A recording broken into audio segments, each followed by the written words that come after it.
Let's see if that works. Hopefully that is working. Hopefully, he says. Ah. Da-dum. Da-da-dee-dee. Hello, everyone. How are we all doing? Sorry about that. Not sure what happened. You hear me? That is always a good sign. XSplit had decided to update. XSplit is deciding to give me stress. XSplit is going to have a panic attack at some point.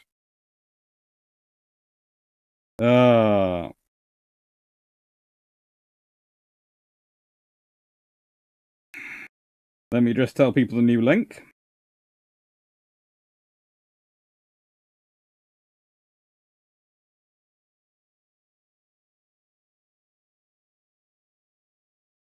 By gum. So how are you all doing today? How's everything going? I don't know.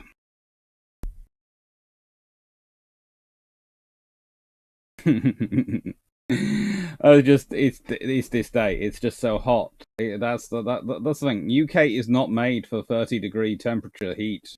I know some of you are going to go revolt to me and go, but that's not that hot. And I'm going to go, it is for the UK.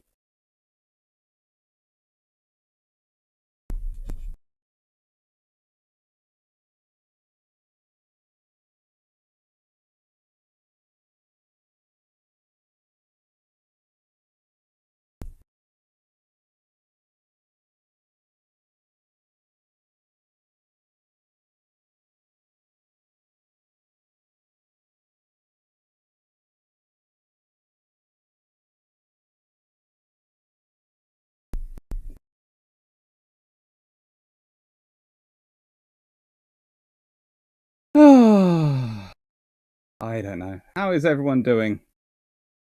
Let's see.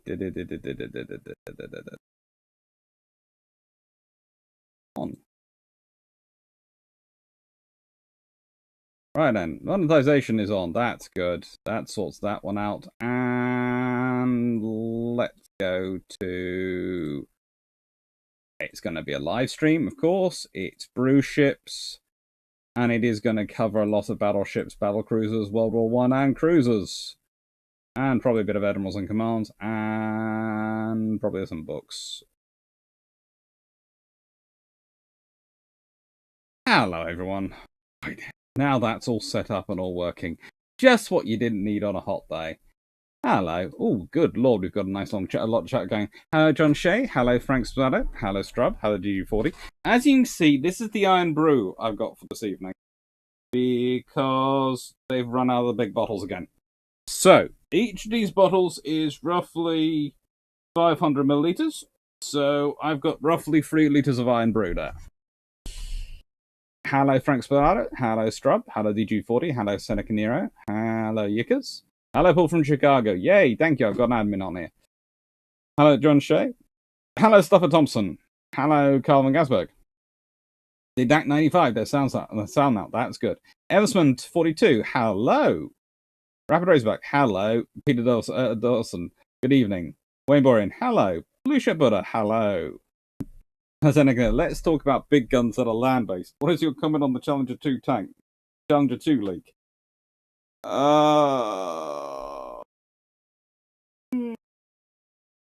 It's fun. Do I need aircon in my shed? At 30 degrees, I need a pool. I'll talk about the Challenger 2 in a bit after I've said hello to everyone. Thank you, Stafford. Don't worry. Everyone's always on their best behavior, I'm sure. But anyway, we've got you. We have...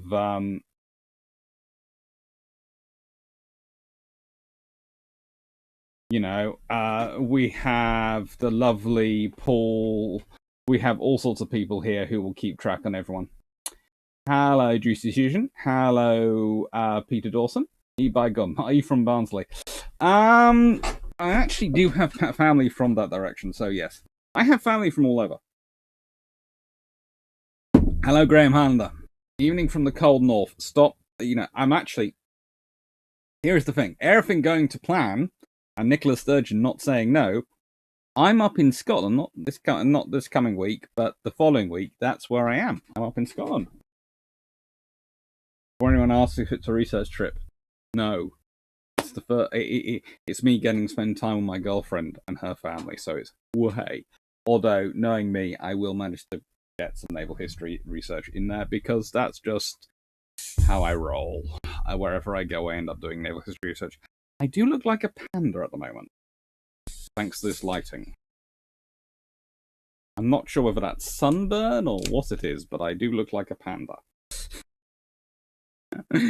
Oh, that's the trouble with talking to everyone with a camera on you and being able to see the camera, because you have to be able to see the camera because you're putting the book up. But it does mean you get a bit self-conscious. Sunshine and heat are genetically incompatible with English. That's true, Juicy Fusion. There is a small like it's sound-activated mic. There is a small popping sound every time. That could be because of the various settings. Let me just check the settings. We have... Let's check the settings. So, we have a small threshold. We'll lower the threshold a bit. And we'll add in a bit of a compressor at the top. Because otherwise I go a bit too high. And there is supposed to be a parametric equalizer on, which should hopefully keep everything nice and good for everyone, and nice and perfect. And hopefully, if I turn that up a bit more, that gets a bit more of a signal, and it's all good. So hopefully that works.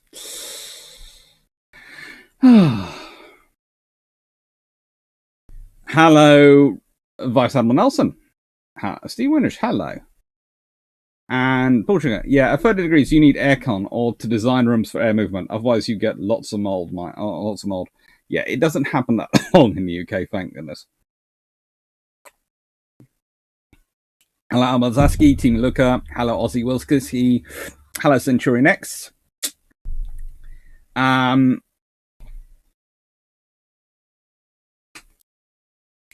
So big guns. They started Dahlgrens and said arms. Well, actually, to be honest, the big gun era, I normally use this book as my beginning guide for it, and there is a debate as to when it finishes. I use 1943. Normally, I say roughly 1850 to 1943. That's God decided against the Bob Dylan music video edition today. Not quite yet. Vodka or whiskey and white vodka. Irn Bru. Hello, Aegis Flow. Hello, Juicy. Mitsubishi makes some units that work like a charm for your shared cottage. I have a fridge that's supposed to be going in here soon. That will work like a charm. And to be honest, my heating unit, if it got much hotter, I could turn it on and act as a heatsink. But, I'm boring. Quick question. Have you had any time to research the Agincourt yet? Not as much as I need to. Basically, that's going to be a joint project for me and Drac, because we both have perspective on it. And we are working on this idea because we know it's one or the other. And we both know one of us could be right. And it's really quite fascinating because this ship has a lot of interesting things going on around it. There has always been an idea, as said with Agincourt, that she was the battle cruiser variant of the Queen Elizabeth class. We know she was aiming for 28 knots. The only way they could really do that with that design is if they were using small tube boilers. And so and then a large number of those suddenly appear and are used in other projects. And those are long lead items. Small tube boilers are almost long lead as guns.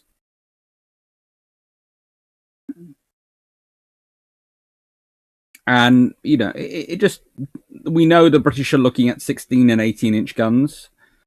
there is the other idea that they were going to be fitted with treble 16s, which I don't think so.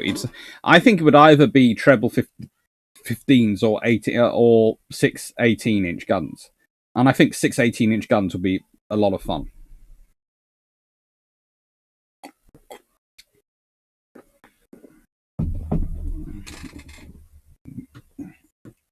We in 1938, big guns. What an audacious moment.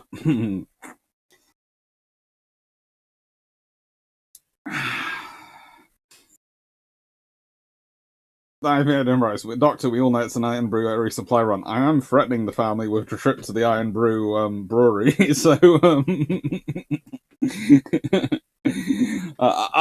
I think that my girlfriend has visions that if we end up there, I might go for a swim in the brew or something. So I think she's going to be trying to keep us as far away.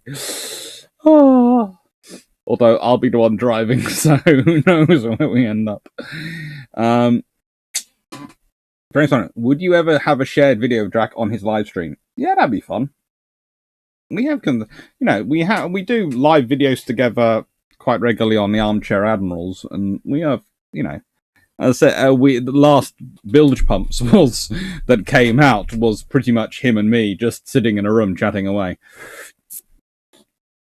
That Jersey though was great because we found many places with Irn Bru on tap draft, and it was just fantastic. We were very, very happy there. It was gorgeous. I'm just gonna say this once: if you get a chance to visit Jersey, go. It's beautiful.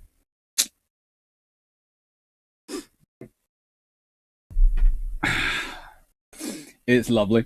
And Emerson 42, have you got an Irn Bru tap yet? Not yet enough. Not enough. Not yet. I should do. I should have. When we built this place, I should have got a keg storage built into the concrete beneath. But frankly, the concrete was bad enough that if I'd asked them to do anything complicated, that would have probably been broken in all.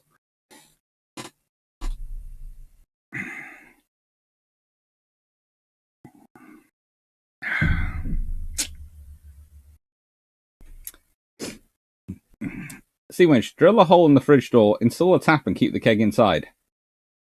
Yeah. Getting into King George V. Did I just hear fridge? Yes, there is a fridge going in here. It's currently sitting there behind my second screen when everything goes up and everything's all in. And the PC tower is now working sort of ish. I know what I've fixed one part of it, and I know there's a little bit I need to fix on it. And then that'll be working fine. And then I will have the PC to run the YouTube videos from.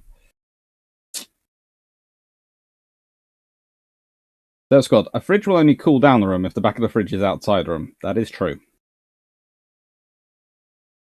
Aussie Whiskey. Where is the fluffy research assistant? It's impossible to talk about big guns without him. Who knows? There certainly is a fluffy research assistant might make an appearance, especially as it's not that far from down here. At the moment, they are currently hiding from the heat, not that far away. Not that far away at all, actually. Sorry. Just in case fluffy research assistants do come in, I'm just moving something out the way.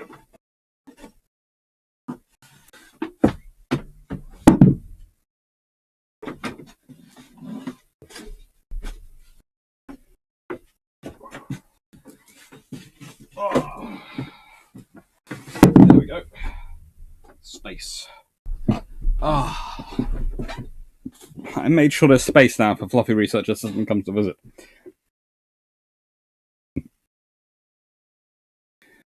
So what's the renown the Nelson to the Agincourt's G3? Honestly, the R's are an interesting case because I think the renowns are a good example of what could be made with the R-Class design if someone had actually bothered to apply themselves with the R-Class when they're making them. Guys, is it the Jersey Zoo of the late Gerald Durrell? That is the Jersey Zoo, yes. Trevor McCartney, so what is your favourite big gun? I have to go with the 1650 Mark 7.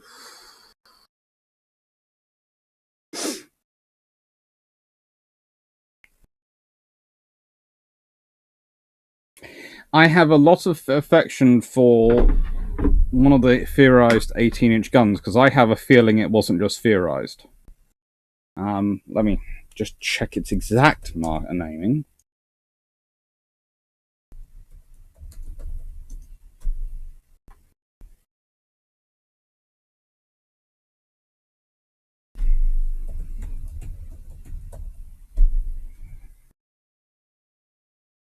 Now, I usually have to say the people I go and hunt guns with is Navy Weps. So I'm going to do something a little bit different for Bruships. I'm going to start off by telling you about a website. Because probably most of you know it, but if you don't, you're going to love it.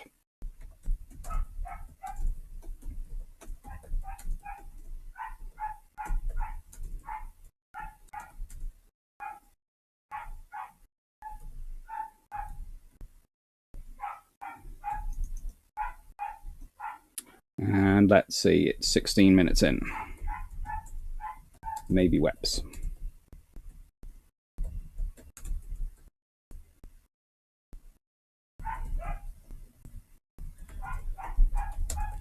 Now, Navy Weps is one of those sites which academics, everyone uses as a go-to site when we need to check something quickly. Yes, books tend to be my main go-to because there are some very good ones. John Lambert, etc., likes some amazing books about various warfighting and various gun types. But if I want to go quickly, I go and check Navy Weps. And the historical main section includes something called the 18-inch 45. Now, the interesting thing about the 18-inch 45 is that it's officially associated with the post-World War I gun designs. And I'm not sure if you can hear, but the trainee assistant, fluffy research assistant, is objecting to me talking about big guns without him quite loudly. Dive it out, it's food time. Now, my thinking about the 18-inch 45 is that when I was working on it and looking into that gun, specifically to do with the M3, it kept going back earlier. There kept being a lot of research on it. And there even seemed to be something looking at an 18-inch 42. And I have this very strong feeling that if I did enough work and enough hunting, that you would find that an 18-inch 42, and remember, 42 caliber is not unusual for the Royal Navy. The Queen Elizabeth class, Royal Sovereigns have 15-inch 42s. I think you will find that there was an 18-inch 42 being designed for Agincourt, this is my theory, and that they couldn't fit the full 42 onto the Furious and the Monitors for their stability reasons. So they basically lopped 36 inches or 3 foot off the end of them. And that would actually explain a lot about those guns if you do that. Because if you look at the 18-inch 40 and its performance, and then you imagine what it could have achieved with 3 foot more barrel length, that would seem a more likely gun for the British to have in development. Especially if we consider that prior to that point, 40 doesn't appear, but 42, that's quite a common thing for the British to be talking about. 42, 45. And why would the British be developing a gun which could only be used for monitors? No.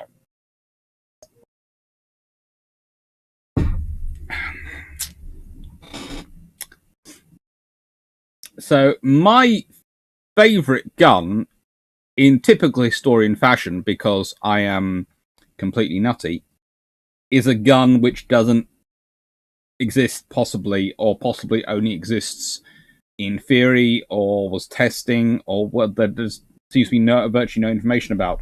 But there again would look close enough to the 18-inch 40 that who would really know a difference unless there was something sitting there for them to measure it by.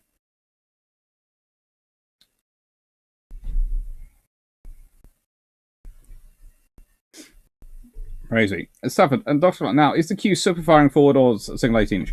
If it's as I think it is from design, then basically imagine an extended Queen Elizabeth based along the renowned style of 2 turrets forward, 1 turret aft, and I think that fits with an 18-inch on the Queen Elizabeth class hull.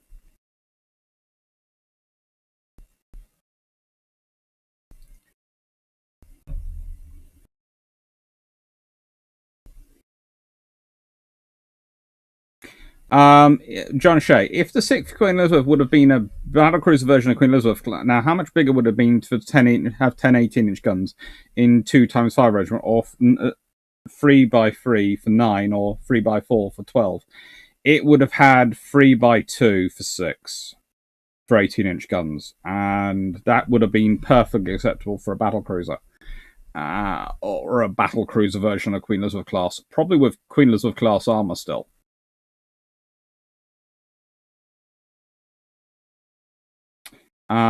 We consider the 3x3 option for 9 guns with 15-inch guns.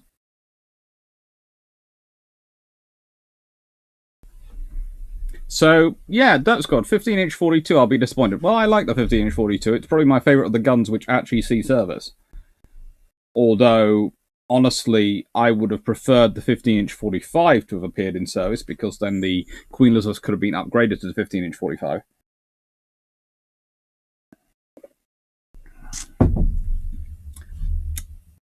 Shomak, 16-inch 50 is the only correct answer. So about the Charlie 2. The Challenger 2 is in trouble. But there again, the British Army program is in trouble. I think at one point we do solve the problems for British armour procurement in bilge pumps to come out this week. Because, honestly, my idea would be, if you were to just cut the current generation and just go, right then, we're going to go with Boxer and we're going to go with CV90, and who is developing a main battle tank at the moment, and we'll dive into that. But, Jonik, good evening. Could the RN have modernised the Nelson class to increase speed up to similar speeds to King George V prior to World War II? If the conditions aligned, of course. Well, theoretically, if they'd re-engined them, and they'd had the weight to play with, they could have done that. Most of the work they do, though, with them, when they're re-engining, when they're doing the work, is they're producing a more balanced ship. Again, when you re-engine a ship, you have a choice, because, again, small tube boilers take up, providing so much more power for so much less power plant and machinery, because they're much denser production of power. You have a choice. You can use that space for more engines, and that tonnage for more engines to get higher speed, or you can use that space for more that displacement for more armor, for new weapon systems, for new direct control systems, all those things. And it very much depends on what you're pursuing. The Royal Navy tends to go down the middle road. The Royal Navy tends to think, right then, we want to go for a good all-round vessel rather than something which is amazing in one area and not so good in the others. And I can understand it from the Royal Navy's perspective, because the Royal Navy was looking at it from the perspective of, who are we going to be fighting? We don't know. It could be anyone. Okay, then. So if we design for speed, based on our opponents being the Americans, who are usually quite slow when it comes to their battle line, that's great. But then we end up fighting the Japanese, and suddenly they've got fairly good speed, fairly good armor. Oh, frick. Or we design for armor, and then we end up fighting the Germans and the Japanese. Okay. Or the Italians. Although with the Italians, they were less worried about speed, because their theory was that in the Mediterranean, the Italians could never get away from them that far enough to actually use the speed to an advantage. To an extent, history did bear them out, but also the speed the Italians had meant that the British were often you could find yourself caught out very quickly if you didn't have very good reconnaissance watching the Italians.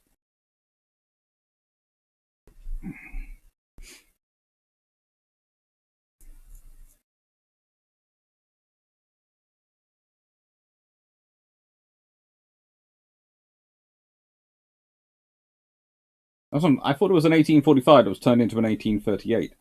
The 1845 is what comes through in the designs post World War One. So that's the one you can definitely show. But I think it's more likely they were developing in 1842, and that became the 1845 post-war. Because post World War One, you do realize you need those extra. You need those extra 3 feet.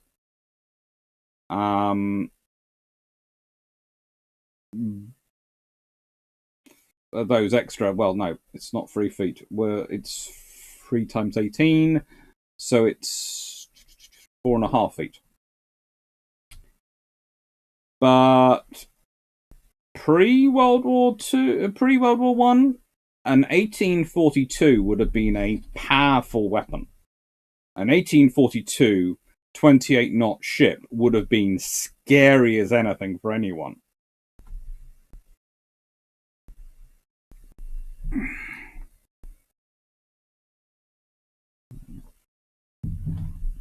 John Luke, if Nelson class had been faster, 27 plus knots to start, no change, or safe as different armor schemes, guns do not change, would they have been deployed in place of Hood?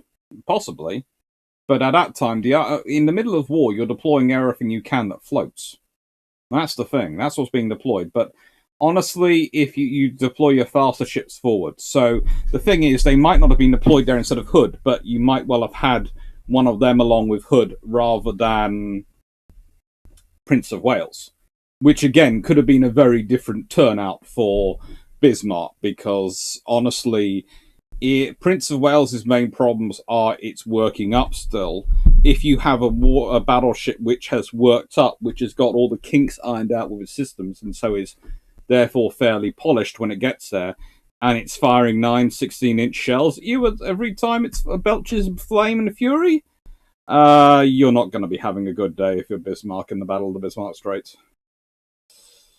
The Battle of Denmark Straits, me.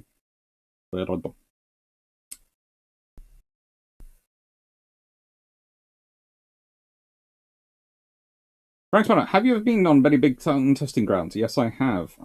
Thanks to my dad, I got to wander around a few of them. Steve Windish, the 15 has the disadvantage of not making it to the 1950s. And the 16 lasts until 1991. Because of that, it's a bit unfair, but the 60s performance was much better later. Insane accuracy. Yeah. And honestly, if we had a 16-inch around... Let's put it this way. If you had battleships around today, let's be honest, for some reason, someone sensible says, let's keep a battleship in play and keep battleships in service and keep building new battleships. Imagine a new battleship, what its capability of today would be. If you've got 16-inch guns, what would those they'd be firing be? Would they'd be self-guiding?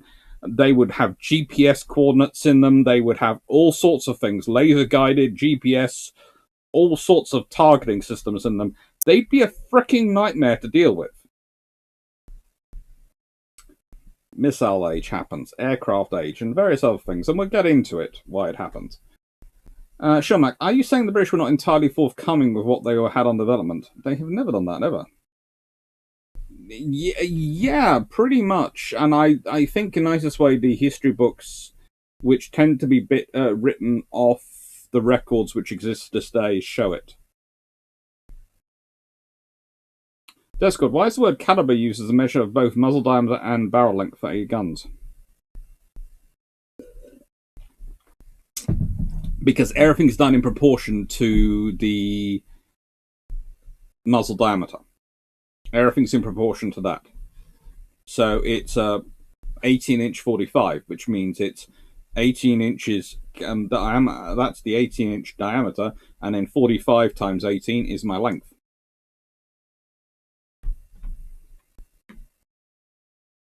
That's good. If the leak to Gaijin comes from where it says it was, someone is going to have a meeting without coffee with their CEO. Then a lot of meetings with lawyers and police officers. Yeah.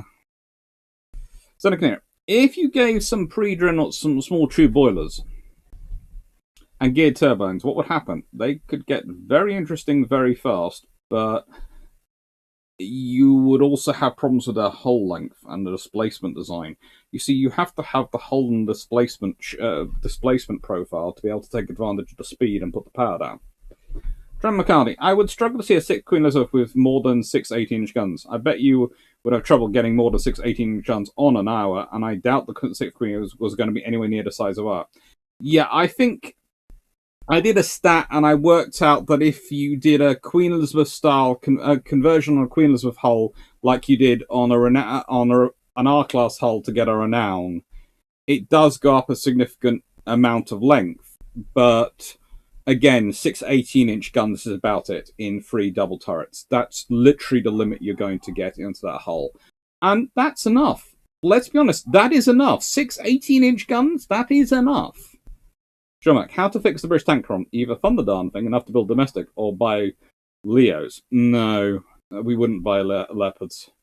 Honestly, they are lovely, but it's kind of like buying Abrahams. They're not designed for being deployed around the world.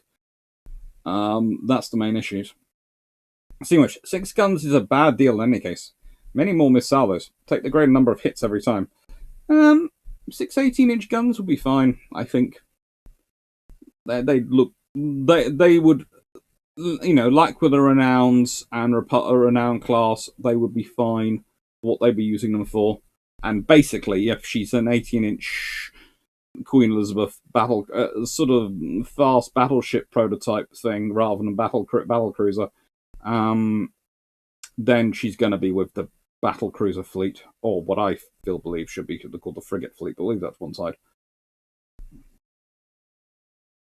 Frank Spano, in a strategic sense, what does the difference between 29 knots and 25 knots really matter? It matters a lot. Because it means you can dictate the engagement range and you can dictate the angle of the engagement. So if you're talking about crossing someone's T, if you can both go at 21 knots, you can't really. It becomes far more of an angle of approach thing rather than that. If you've got a speed advantage of 4 knots of your battle line versus the enemy's battle line, you can overtake and dictate. So speed is the thing which allows a battle line to dictate to the other one what's going to happen. That is the advantage of speed.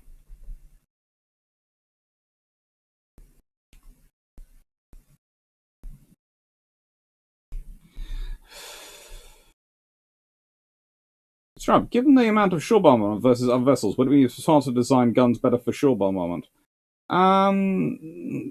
Not really, because it's other ships that are going to kill you. Shore bombardment, if you get it wrong, you just have a go again. Ships, you get it wrong, they tend to have killed you.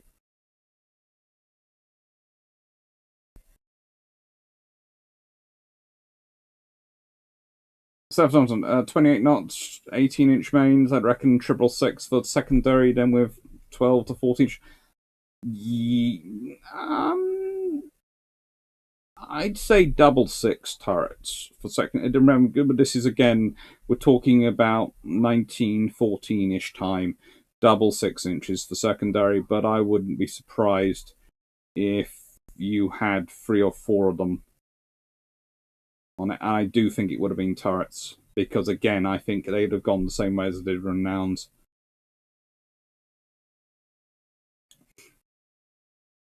Shark. Oh, and Stafford Thompson is a mod now. Yeah, I thought, frankly, he put so much effort into advertising these things, it seemed only nice to reward him, so I made him a mod.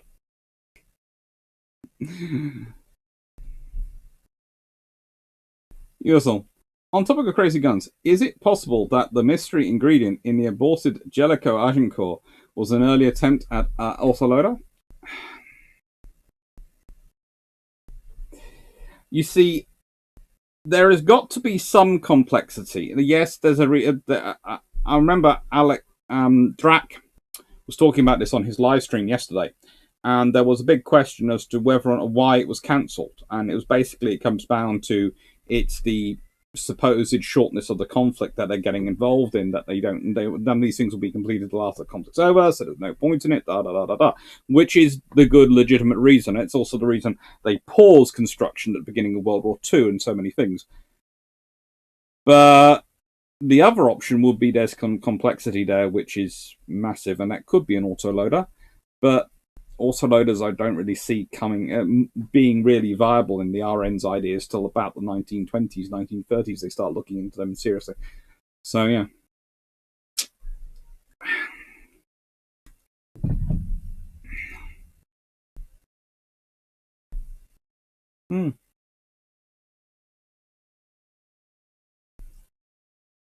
Shumack, for example, the fast carrier task force's operational cruise speed was 23 knots as far as I can tell. Pretty much, yeah.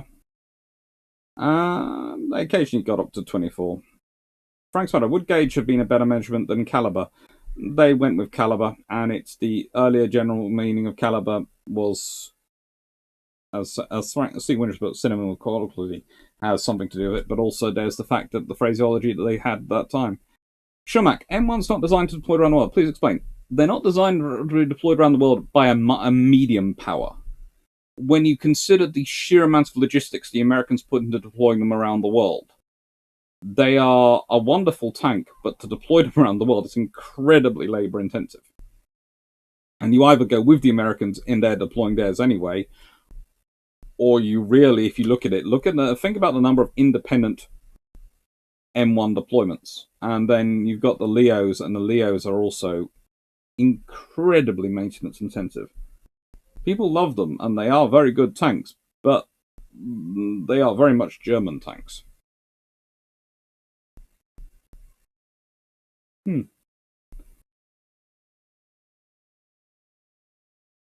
Frank's wondering, what do you think of World of Warships USS Georgia? 6 18-inch guns.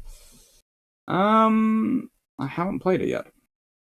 Seneca, what is the formula for a weight of a naval shell? You want to calculate the weight of a 20-inch shell. I want to plug in some ridiculous numbers in that. Usually, it depends on what you want the shell to do. For example, when I'm calculating an 18-inch, a 20-inch shell, an 18-inch shell, I have a look at what I get roughly. For a 20-inch shell, I would have a look roughly at what the weight I would be looking at for an 18-inch shell. Now, for example, if I'm going for the 18-inch 45, and I'm looking at a projectile types and weights, I'm looking at somewhere in the region of 3,320 pounds, or 1.5 tons for armor piercing. But high explosive is 4,000 pounds, or 1.8 tons.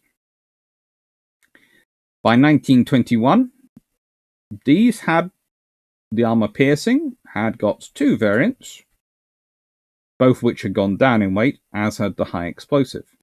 They were going for a lighter shell. Remember, this is the point where they're going for a lighter shell.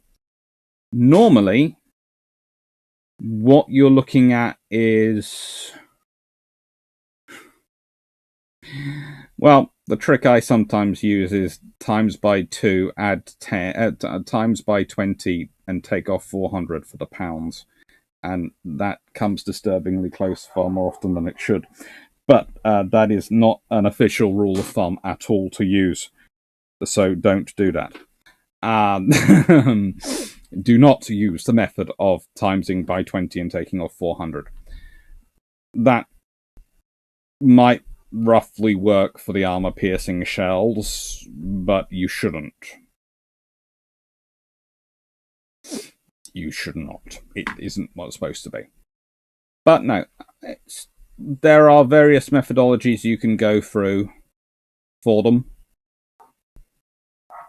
But again, it all depends on density of material using, weight of explosive, weight of steel, type of steel using, thickness of the steel. All these things can have a big impact. And a good example is then you go to the Lion class, and their 16-inch 45s, their armor, it was about a ton. Again, British going for a lighter shell.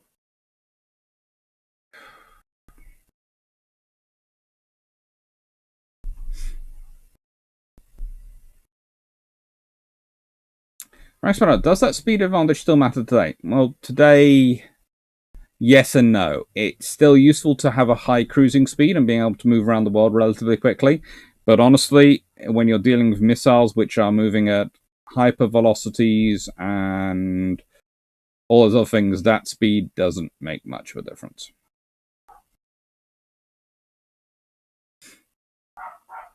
Hello, Couty Face.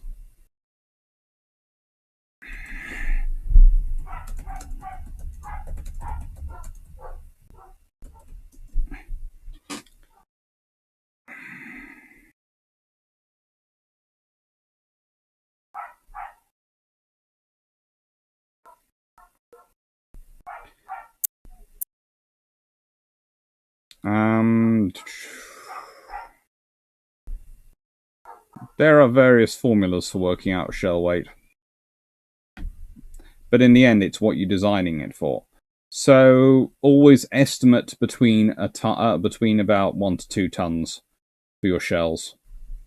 That's usually the good idea. Keep somewhere between there.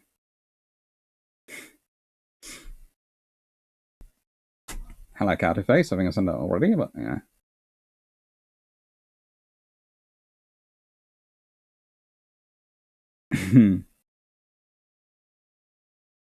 That's interesting. Would the German battlecruisers of Jutland have been better off if they'd had the 20 Scharnhorst guns instead of their original guns?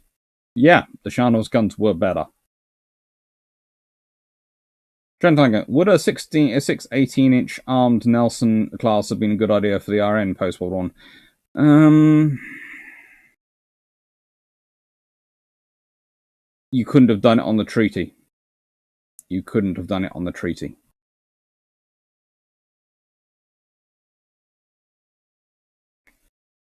Also, a modern 16 or 18-inch gun considers some munitions, including ECM. Oh, you could have all sorts of fun. You think about the size of shell. You could fit a lot of stuff in there. Assuming 1942 is equal fire control, our sinks the 6-gun 18-inch battleship. Assuming 1942 equal fire control. That's assuming a lot. Because, again, if they have an 18-inch, and also an Iowa by that time will be a brand new battleship, and the 6-gun 18-inch BB would be, let's be honest, 38 years old. Let's say 37, 36, because when it's time to get completed, you'd hope the Iowa would be better designed at that point to deal with an 18-inch battleship. But also, the generation of 18-inch battleships would probably be quite heavy, and there'd be a few more out there at that point. But there's also a certain point at which, and this is going to sound terrible, if you have 18-inch gun battleships, at a certain point, it becomes not worth armoring against equivalent firepower, because it's so heavy, and your ship would have to be so big and so massive. So at a certain point, they start to all end up being variations on the battlecruiser formula of speed and firepower rather than armor, concentrating on that first shot hit.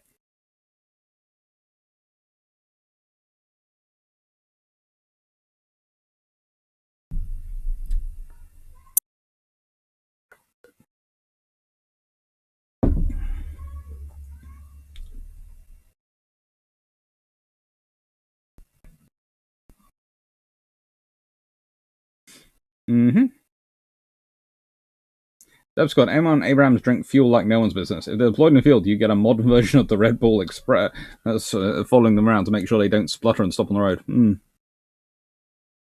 They are fun. They are good, but they are fun.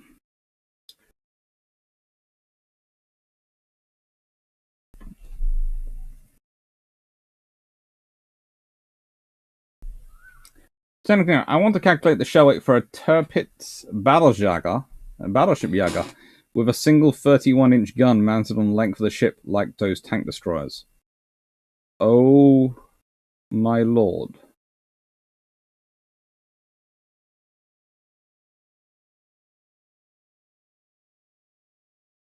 That would be an interesting nightmare. If it's a 31-inch gun, you are...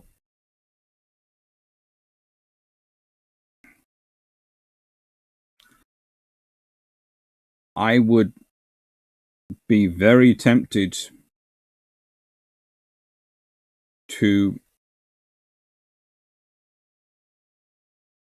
well, as said, let's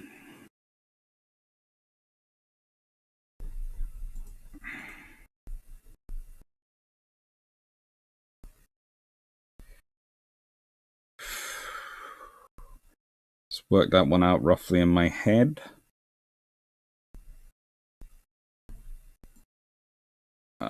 The 31 fudgesicle.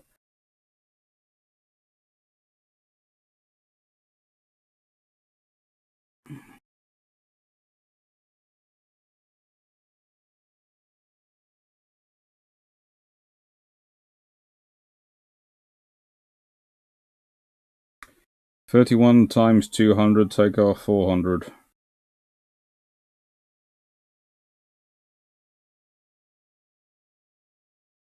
That's about 62, 58, £5,800.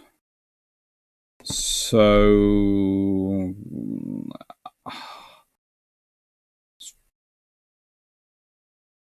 roughly 3 tons. Roughly, I would presume, on the shell.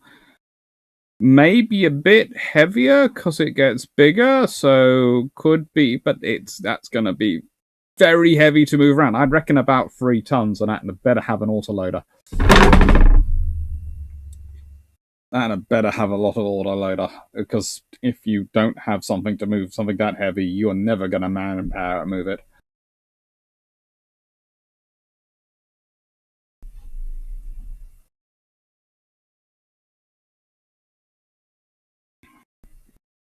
Now, have they found the SMS Nizer now? I know they found the Sarnhorse.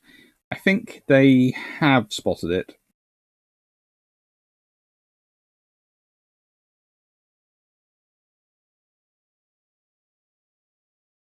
The Imperial one, I think she was, as said, I think the Imperial one has been spotted. She wasn't that far away, if I remember correctly, from Scharnhorst. How much did fire control increase during World War I? Massively. It was more exactly the experience of it. You suddenly had all those big fleet movements and operations you'd wanted to, and all those live fire testings.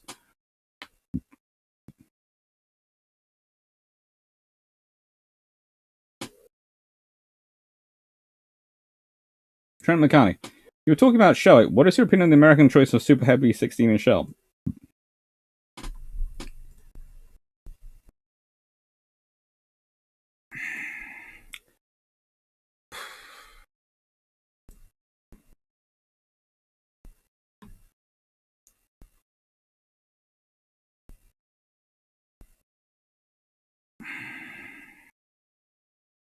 I think for the Americans it made sense because they were looking at taking on something which was supposedly going to be the nightmare. And that's the point. It was supposed to be the nightmare. They were supposed to be taking on something which was going to be incredibly heavy armored, because whilst you get a lot of people and a lot of public disbelief of the idea that the Japanese were producing an 18-inch gun battleship and all those sort of things, everyone knew the Japanese armored their ships up the yazoo, basically. And that meant that they were going to be prepared for it. They had to be prepared for that level of armor.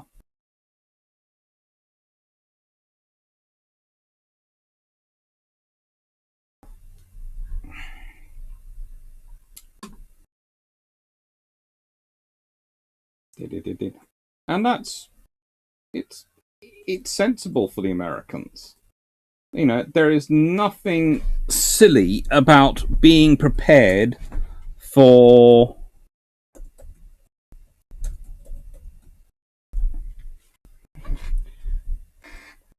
an enemy to be well armored. In fact, it's sensible. I would say that's the Brits' problem with the light shell, honestly, is that the light shell for the 16-inch is not a sensible investment. And it's made really on the idea that it's going to be speed up rate of fire and possibly range, and it doesn't really give you either.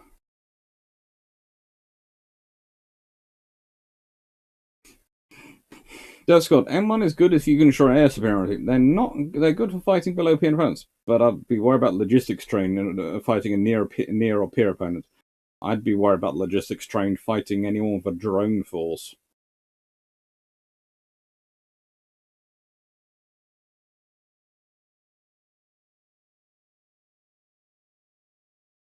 So, is it possibly that you basically shoot a destroyer with each round? A destroyer is 1,000. Well, let's say a tribal destroyer is roughly 1,850 tons. If you are firing, let's say, shells mostly roughly 1.8 tons per shell, and you are firing 8 of those, 5 rounds is 40. You need to get to roughly 100 rounds fired to have fired the weight of a shell. So 5 salvos, 40 shells, 10 salvos, most of the way there. When you fired 13 salvos, you fired the shell explosive weight equivalent of a destroyer. There again, if a battleship's firing 13 salvos, then they're off Normandy.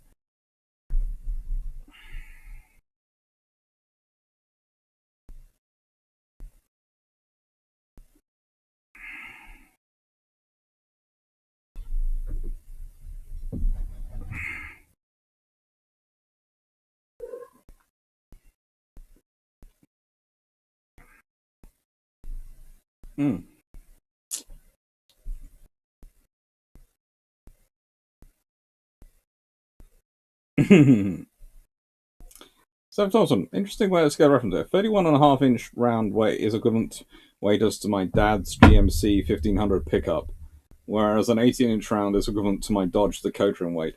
Pretty much you are firing a car with every round. So think about that when you're talking about battleships and rate of fire. And someone sits there and goes, well, what they really needed to do was increase the rate of fire. And you go, yeah. Now design the machinery that can do that any quicker, as precise as it needs to, as safe as it needs to, in that time period. Oh, and while the ship is moving around. Because remember, it's not on a stable platform. Ships move the whole time. They never stop moving. And if they're firing while your reloading process is going on, they're going to be moving and vibrating in all sorts of fun ways.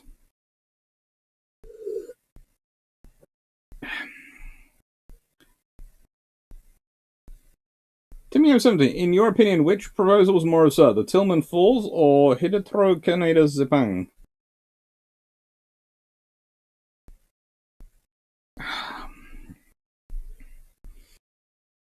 You're giving me the easy questions, aren't you?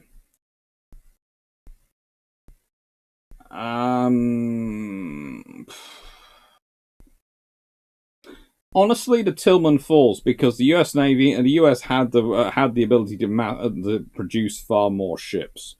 For the Japanese, they have a reason in that they can't produce that many ships, so going for an absurdly massive battleship makes sense, because you're always going to be outnumbered, so you might as well make sure you have the biggest gun possible for fighting it. Whereas if you're the Americans, you can actually build a decent number of ships. You have a large number of yards, even before you start the pre-World War II building race and build up. So, they could have actually done it by outbuilding them.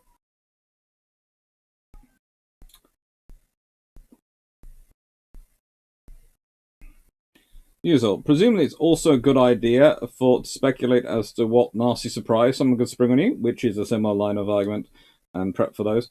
It's always a good idea to presume your opponent's going to be springing nasty surprise on you. Hello, Melon640.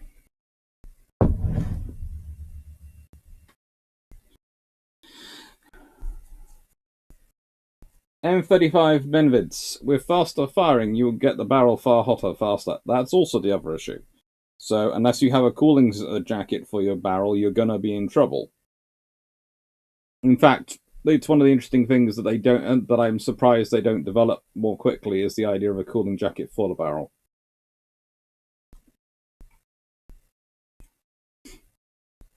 Crazy Locker, ouchie. Drop a 16-18-inch shell in your toe and it's going to hurt for a bit. You won't have a foot left if you drop an 18-inch or 16-inch shell on your foot. You just won't. Every bone in it will be crushed. They will have to amputate. No one can reconstruct it from that many fragments. Unless you're wearing steel toe caps, then you might have something left, but it's unlikely to be much, and the steel toe caps are probably going to be bent down and amputate your toes.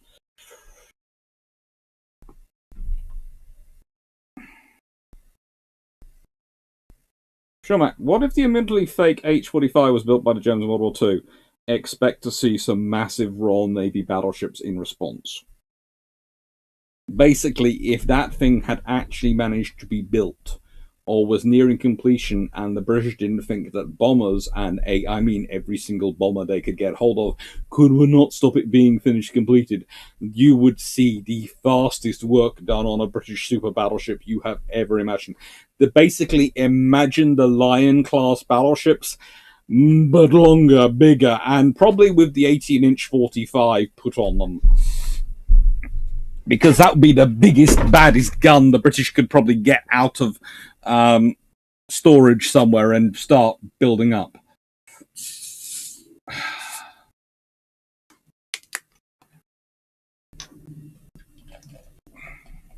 Now, I actually have some books to go through at some point, but I'm enjoying the questions so much. I'm quite happily getting sidetracked by them.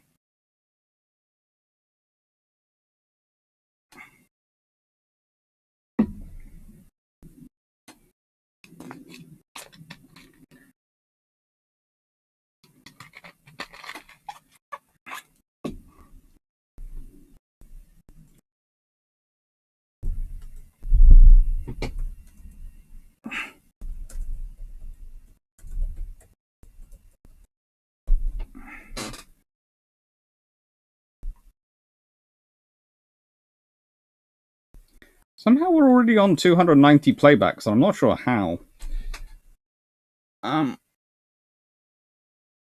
That's good. And the machinery designed to increase the rate of fire cannot overram the charge, ever. No. Just open the turret up so there's room, and it'll be safe when an 18-inch shell rolls sideways off the opening lamp. No.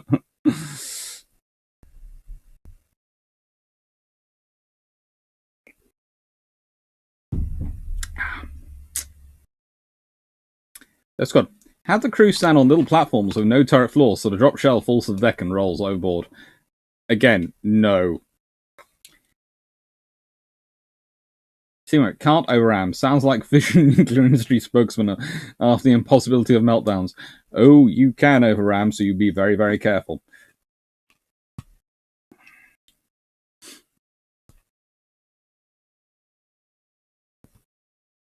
Graham Hanley, the Fisher method works. Hit first, hit hard, and keep hitting till you win. To be fair, that's been the British method of naval warfare since Howard of Effingham. I know people would like to point out to Drake or Raleigh, but really Howard of Effingham was the one who really emphasized it.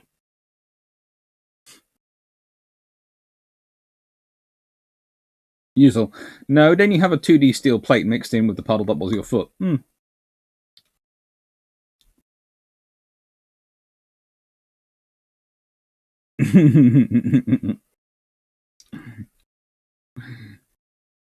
Only 4 left now. Well, I guess I know what I'm building in Ultimate Admiral Dreadnoughts. I'm going to be playing that game soon and building quite a lot of these stuff. Racer Locker, Dr. C needs an IV to Irn Bru keg. Potentially. Actually, a question I should probably know the answer. How do main battery guns normally set off their charges? Short answer, electricity. By that point.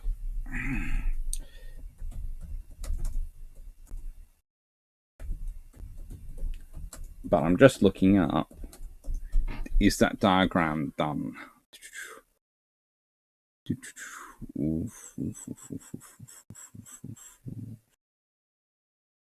Hmm.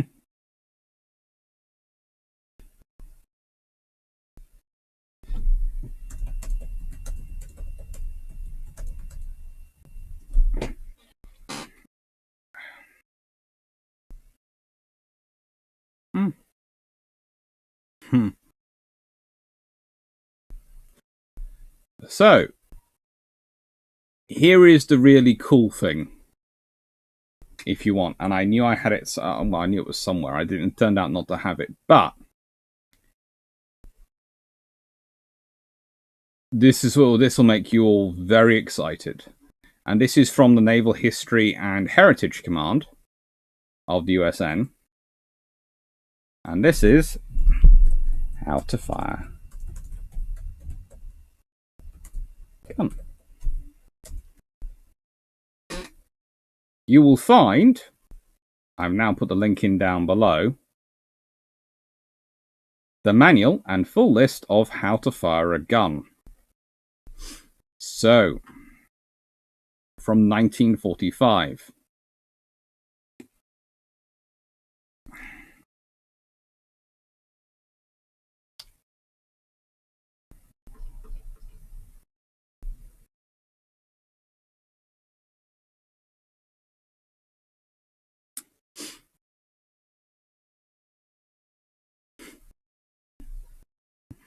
And if you go down it, you will find pretty much everything you want gets answered there. It is quite interesting how commands. Stations. At this command, ammunition parties prepare to send up or break out ammunition. Gun crews take their assigned stations and prepare to serve the battery. Hydraulic motors are started. All control and director parties assume positions to open fire. Pardon me.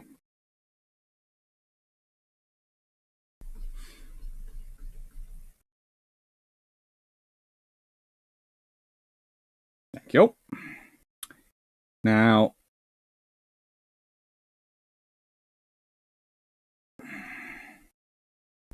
fire. A statement made by the gun or director as he closes the firing key. It is a warning that the circuit has been closed. Care must be taken to avoid using fire except when it's desired to actually shoot. Now, when you close the key, that sets off the electrical circuit, which sends the electric to the charges, and boom. And that's how the gun's ignited. But it's quite a cool system. How hot is the UK at the moment, turning 3434? Well, hey, hello. First, hello, turning 3434. Secondly, it's at plus 30 degrees. Or 30 degrees plus.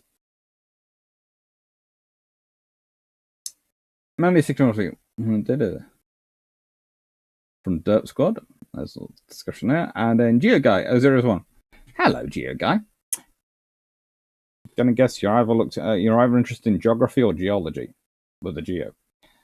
Why were the French putting quadruple turrets on battleships when there was no treaty yet? Because the French were obsessed with getting the best they could out of every tonnage. And honestly, a quadruple turret is a pretty good idea if you can do it for producing efficiency and density of capability. Density of fire. Because theoretically, you're getting an extra gun for... Well, let's put it this way. If I have 3 quadruple turrets... That's the same as 4 treble turrets, but it's probably going to be a lot less weight. If I have 4 quadruple turrets, well, that's the same as me carrying 5 treble turrets and another turret on another single turret, or carrying 2. Well, let's work this one out. If I'm carrying 16 guns. 4 treble turrets and a double turret. Either way, I'm carrying... Well, no, 2 double turrets. So, either way, I'm carrying a lot more weight to carry the equivalent amount of guns. So, quadruple guns are always a good idea. They're from an efficiency perspective. From an actual operation perspective, they're a freaking nightmare, and they require so much beam, it's beyond belief. Honestly, the actual issues they create, it's one of my big problems with the KGVs and any quadruple gun ship is the problems it creates operating 4 guns in a single turret.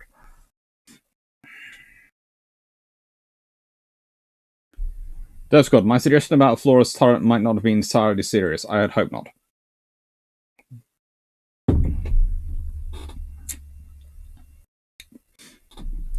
Seneca Nero, if the Tillman Falls were built, what would the British response look like, and what would battleships 20 years later look like? Well, you've seen the designs for M3. Let me see if I can find a picture. Images. Let's go for the questions, because I have the picture in the questions somewhere. Armchair Admiral questions, which I answered later on. Yeah, there you go. So this is the idea for the G3, and as you know, is also a basis of various other things for. And the M3 has the idea of having all guns forward. Well, basically, if you're building to a Tillman limitation, expect to see this ship slightly bigger, and expect it to have 2 more of those turrets aft, and all of them to be 18-inch guns. So expect it to have about 5 treble 18-inch turrets. Because the British do prefer the treble at that point, so they would probably go with the treble. And you would be looking at something firing 15, 18-inch 45s. It wouldn't be fun to fight. The British would probably design it so it's faster than Tillman. That's the thing.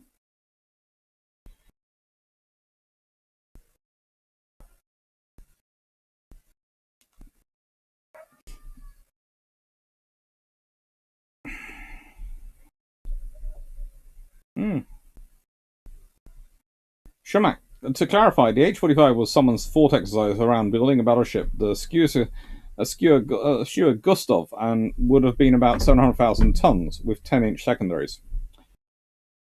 Agreed. The British response would have been colossal.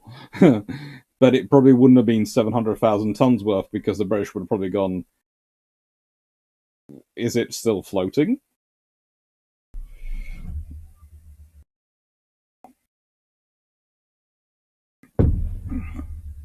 British and American response is always going to be about numbers of ships. Building an individual 700,000 ton behemoth is something which which the Japanese and the Germans might put, because they have less industry to turn to shipbuilding in terms of battleships at this point. So building a one-off super battleship makes sense for them. The British would prefer to build a class of 6 or 8 well-armed 18-inch battleships, which are a lot less in their weight, but let's put it this way, that one single ship comes out to sea, it's going to get 3 or 4 of those banging onto it, and that would be the British point.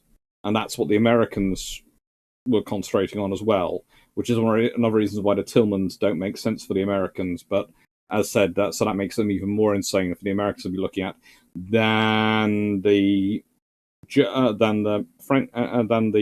Japanese ones.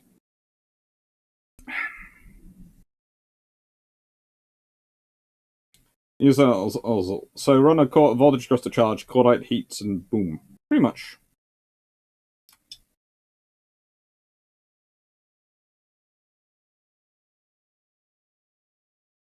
Joe McCartney, hello. How you design a modern battleship? Montana design with a rear superfiring turret replaced with VLS and the superstructure covered in all air defense missiles and close-in web systems? Probably. Have a look at the Zumwalt class and think of that as your sort of idea. Probably M53, a Mark 53 VLS all round it. It would certainly be big enough to take a lot inside. The thing is, you might end up with one turret, or two turrets forward, one turret aft, and then a helicopter flight deck set above the level of the aft turret. So the aft turret can superfire if it wants, but it probably wouldn't have to. And the thing is, if it was firing sideways, then the helicopter in theory could operate from the flight deck by just coming in from the side which is not firing towards, in theory. In practice, it'd be blooming difficult, but in theory, it's someone to think about, go along those lines. Whether or not they'd have a hangar deck on top or would have a lift down into a hangar would depend on the design decisions.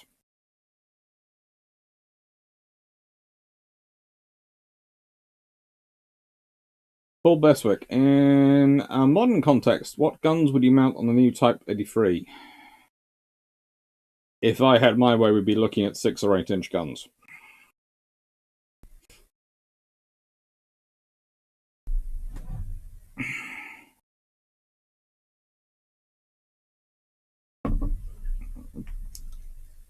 Given the other common meaning of fire, you think the modern use of something like send it would have been adopted?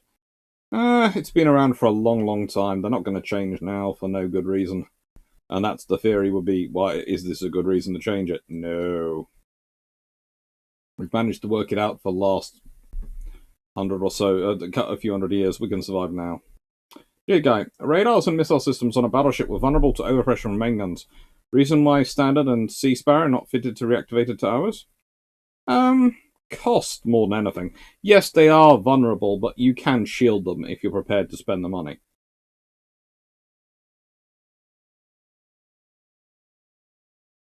Dev Scott, if you can't say fire in any other circumstances, what do you say if there is a fire in a turret other than O-S-H-I?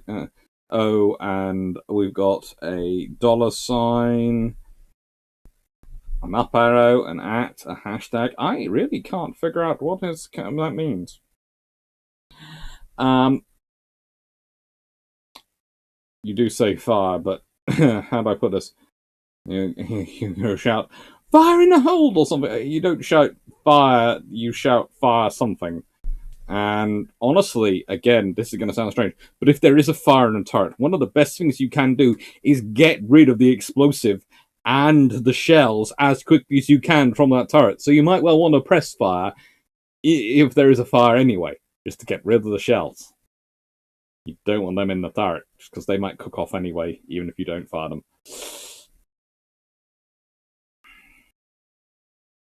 Aren't the guns fired by a targeting computer and a gyro that monitors the ship as the ship rolls the guns onto target? And the firing circuit is just a position to fire given type of thing. To an extent today, yes. In the 1930s and 1940s, not really.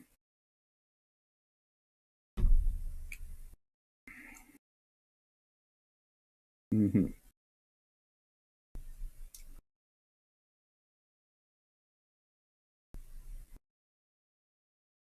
Hi, Raphael 1981. Hope you're well. Thanks for coming and watching.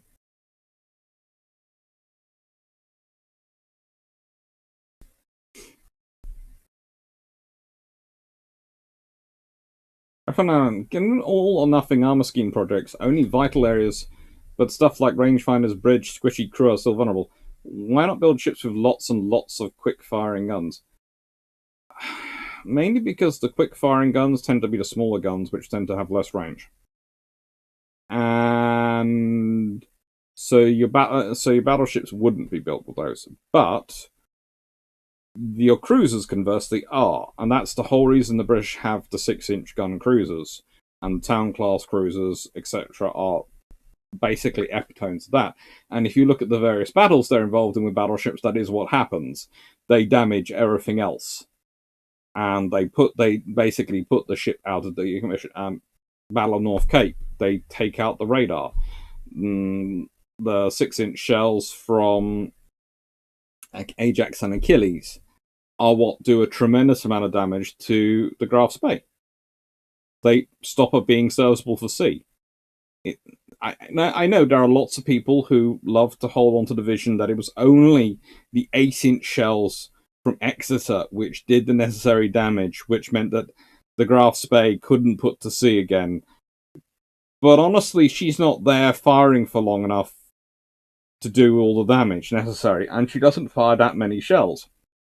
And she's a good ship, but she has the same firing percentages as pretty much any other ship. She's a fairly good crack shot, so but she's no Admiral. She's no Admiral Lee, so yeah. It's the 6-inch guns which do a lot of damage, based on that idea. But if you're a battleship, having those guns is a lot of weight. That could be used for other things. And the thing is, they might do a lot of damage. But a 15-inch shell, a 16-inch shell, 14 or 12-inch shell, or 13.5-inch shell, when they're built, will sink it. They won't do damage, they will sink. They will devastate it. It's not so much damage they'll cause, it's devastation they'll cause if they manage to hit and go work to their full potential.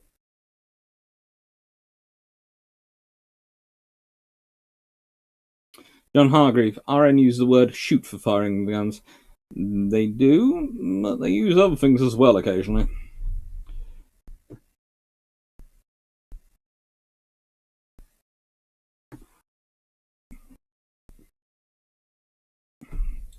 Dr. Trevonis, hello there. Are we being disappointed about the G3 again? I'm trying to be polite about the G3 at the moment. I put it up there to illustrate what could have been built in response to the Tillman class.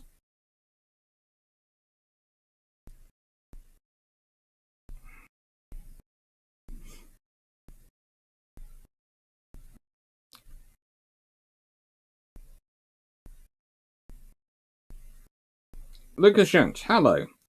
Dr. Locke, how big would ships have been if they'd been armed with around 20-inch auto-loading dual-purpose 6-inch guns as a secondary battleship? If you have 20 auto-loading dual-purpose guns, and if it's a nice even number, let's say it's double turrets because I don't like quadruple turrets, so that's 10 turrets. And let's say that means you have 4 either side and 1 mounted bow and 1 mounted stern above the main batteries. So you're able to fire, therefore, 12-gun broadside either way. And let's say if you have them stacked up, so you have dun-dun and dun-dun at the front, so 2 and 2 stacked, so you can fire also 10 aft and 10 forward. How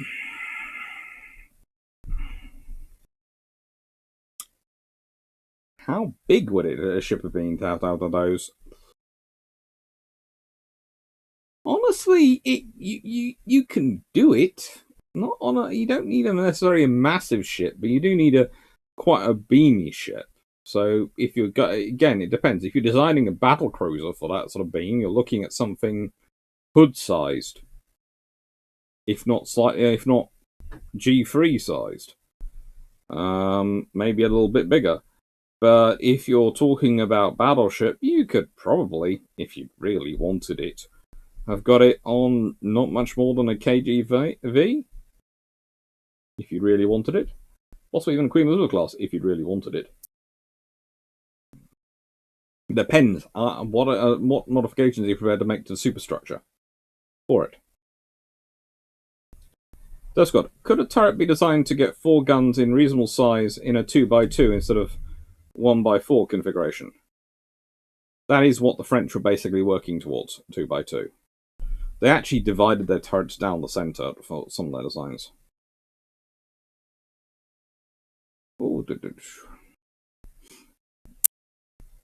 Mm-hmm. That's got a 7,000-ton ship. 700,000-ton ship would be big enough to make high-altitude level bombing viable. It would be.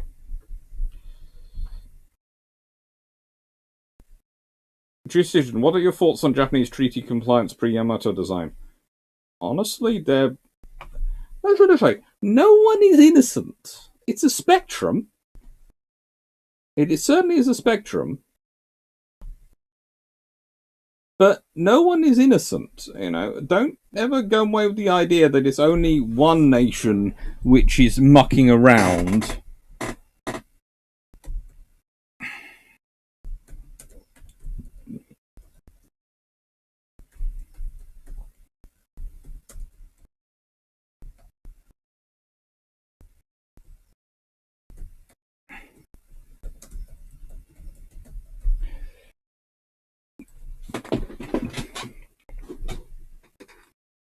It's not. It really isn't just only one nation mucking around.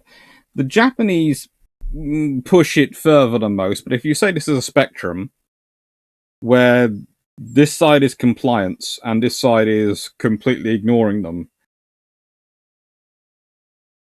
they're all on the spectrum. None are over here. In fact, none really are in existence before about here.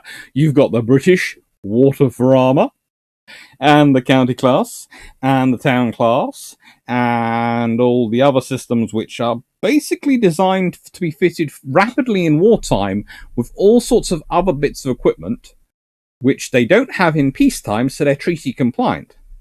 But in wartime, they rapidly have them fitted. And I mean obscenely rapidly. Considering the amount of work that must have gone into getting it done, it was tremendously rapid. You would think they're prepared. Somewhere around here, I have some nuts.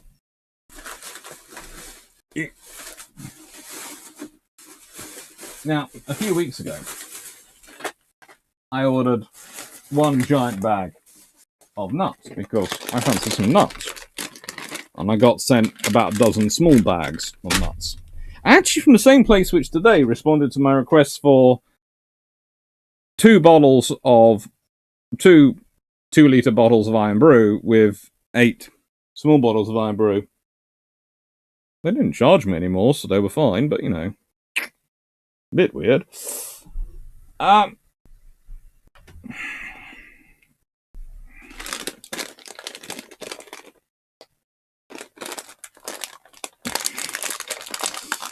Assuming it would have to be faster than the cruiser, they'd run away from it. With a if you've got 26-inch guns, yes, they would have to be faster than cruisers. But again, you could design one of those, as I said, hood-sized or G3 sized, and it could easily be doing 30 plus, 32 knots. In which case, the cruisers might be able to run away from it, but in what weathers? Will they be able to run away from it in all weathers? Possibly not. Take care, Paul Bestwick. Decision. Bond battleship should at least have 4 railguns in twin super firing arrangements, fore and aft. Does it really need to, though? The whole point it used to be was that salvo firing was brought about because you need it for your targeting. Modern targeting doesn't require salvo firing. At least not of 8 guns. It could do with 6 guns. Frank Spanner, does the size have any bearing as to how many are needed to try and find the range and target?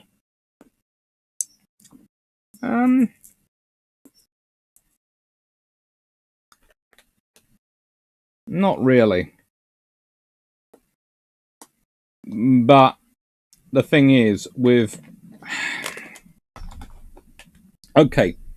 big guns, you tend to fire, check, correct. And that's what you do with a big battleship gun. With smaller secondary armaments, you tend to fire, keep firing, and correcting as you're firing, rather than stopping firing. So the gunner's actually not taking time to correct, because they can fire much more quicker. They can sort of correct as they're firing. And And the whole point of that is because they're trying to take out their target as quickly as possible. The main gun is trying to do it as well, but there's a huge gap in time taken to load versus the little gun. So they can afford to take more time to correct.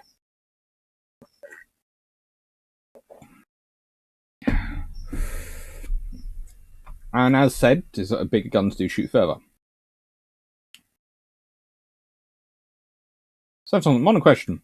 With the RN building the T-83 and the USN having to replace Tico's China's T-34, do you think Russia will build a new Kirov? The Russians have been toying with a supersized destroyer for years. It's been coming out, and now all sorts of ideas have been planned. And honestly, they're currently building an LHD. Next step before building an aircraft carrier is to try something which has complicated and complex up-to-date air defense systems. So the next thing would be a destroyer of some sort. And it's also the next step up from their frigate program. So it'll be interesting to see what they come up with. Evening, everyone. Hello. High explosives tend to burn in open air. At least TNT does. No. So, Nakira, what was the first ship fitted with a mechanical targeting computer and not with range shots? Oh, that's a nice question.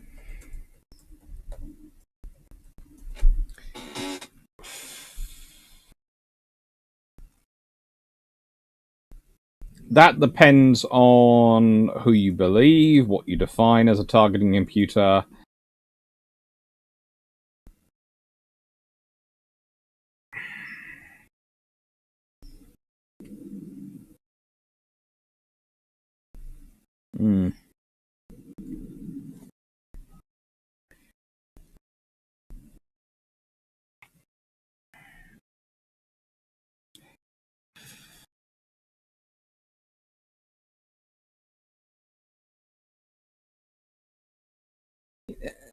Let's see. The mechanical fire control aids are starting to come in from about 1905. The trouble is they take a long time. You've got, well, one of my favorites is the Argo clock, but there's also the Damask, which is John Damask's idea. It's for firing. It's for the Royal Navy, and it's invented in 1902. Still used in World War II. And, of course, the Dreher table and various other things. So,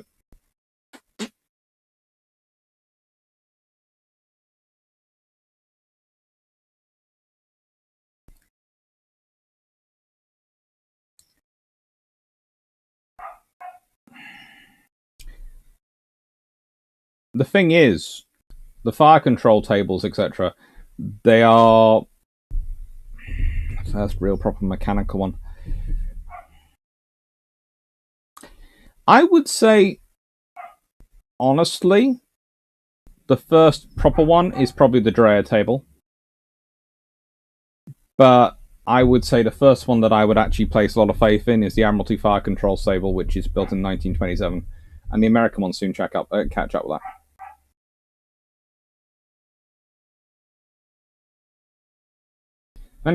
They had gyros and targeting computers in the 30s and 40s, and computers advanced enough they weren't replaced in the 80s. I expect in the 30s as well. Are you certain?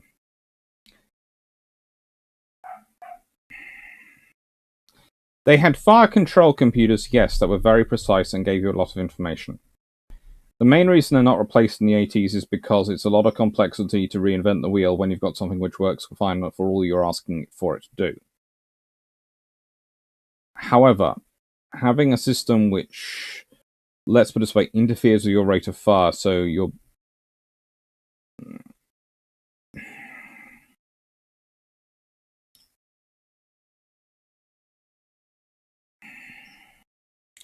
no, it's the moment the circuit goes live. The moment you fire, you fire. Usually you do have some sort of system in terms of the fire control, because especially if you have a central fire control, they will have a button they can press, and that might have the things. But when you're talking fire control on the turret, that doesn't tend to have limitations. So the fire control, as in a central fire control, can have factors built into them, and depending on the ship, they do have them. But also, depending on the ship, they work or they don't work. So, and not all those are reliable. In fact, one of the systems which gets reliably worked around on the British battleships is the system which is put in at the beginning of World War II, which is supposed to do something similar to that. So, yeah, I would say it's later that I would have it reliably.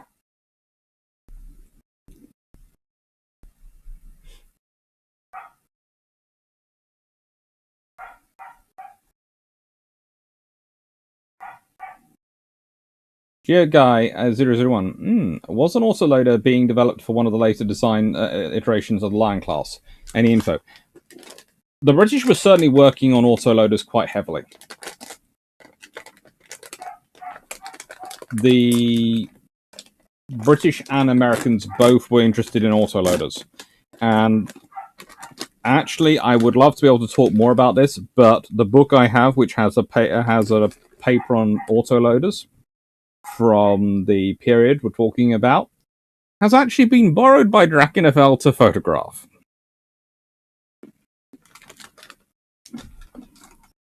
But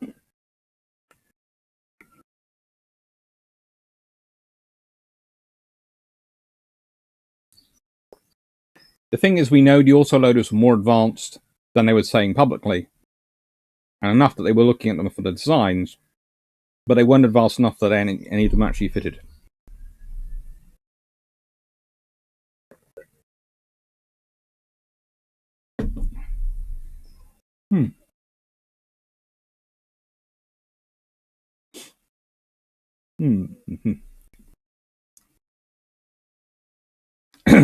Right.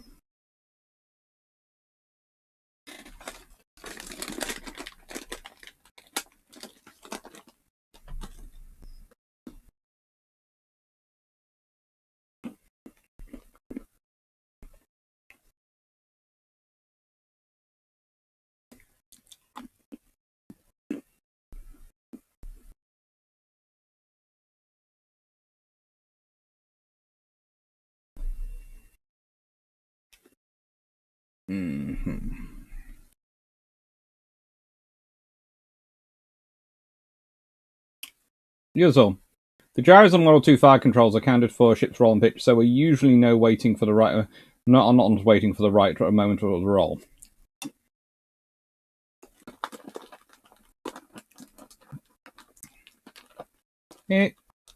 As said, I don't think there was any auto cut in it.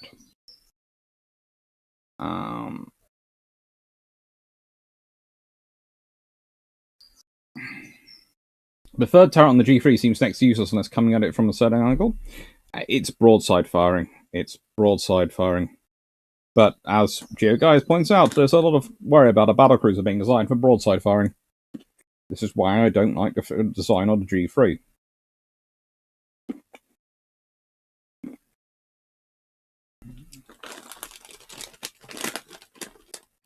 Shamak, do we want to talk about the fresher thing here or not in the chat? Either seems reasonable to do either. We'll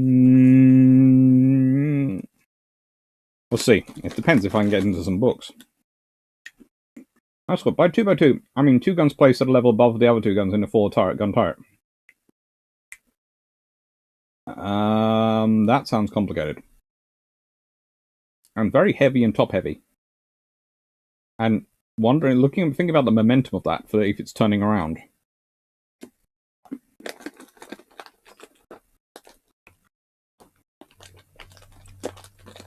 Regarding the various powers getting around naval treaties, it was almost 100 years later. It's honestly more interesting to see who cheated more artfully. That'd be the British, who broke the treaties, so all their cheats were innocent.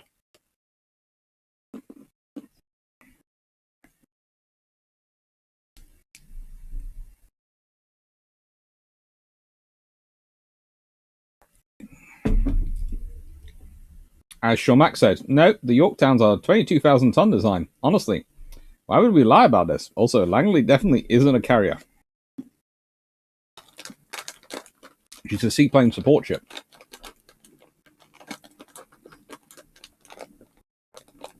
Sinush, when talking about modern 2020 era gun systems, smaller is probably better because of the size of the shell makes it a harder target to intercept.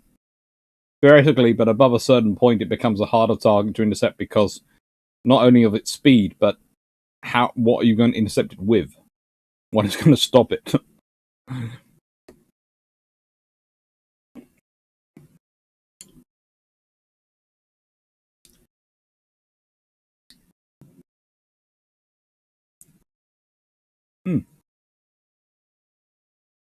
So what else was there besides the cannons? Oh, this is sufficiently easy extra armor on the iron side.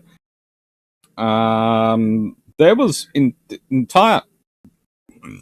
The fact is that the Royal Navy destroyers, one of the reasons why they're often listed as, and people say they didn't carry reloads, is because prior to World War II, none of them do seem to have carried reloads. But during World War II, they suddenly all seem to magically have space and tonnage and ability to carry reloads.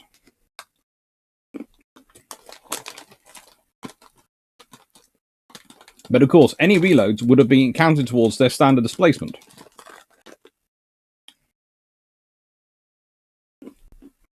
And at roughly 2 tons of torpedo, that's a lot.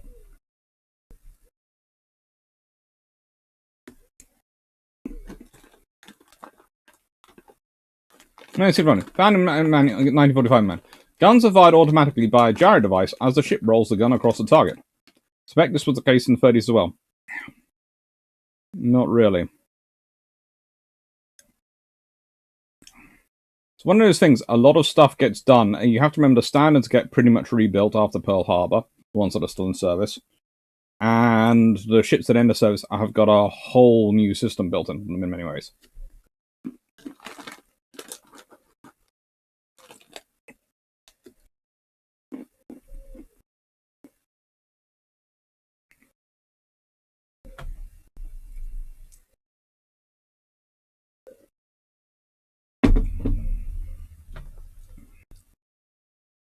So, Thompson, your shopping experience is credence to what Professor Sal has been going on about with global shipping and shops starting to run short. They want to do a good shop with a Scooby. Potentially. But that would require me taking my Scooby to my Subaru to Asda. And frankly, that car park is a nightmare, and they've decided to close about 2/3 of it because they are... I have no idea. They haven't said, they just close it and they've got building work going on there.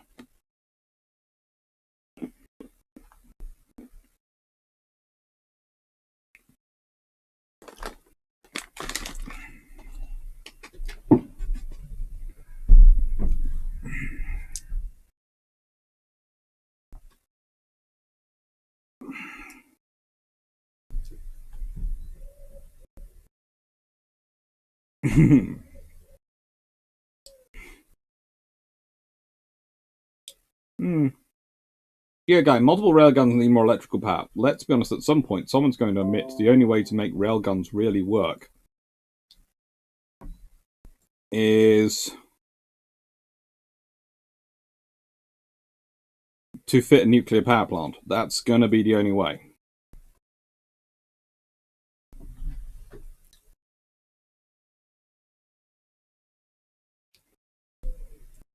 I could see a battlecruiser assault carrier, halos on a few F-35s combo, to get closer to shore and do some shore bombardment while it pops out the troop carrier vehicles or halos. Give me a second.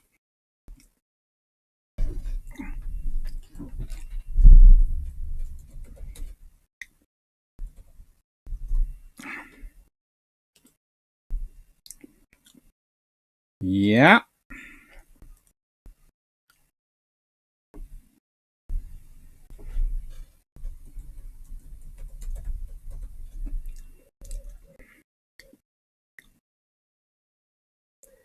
Let's see if I can put this up.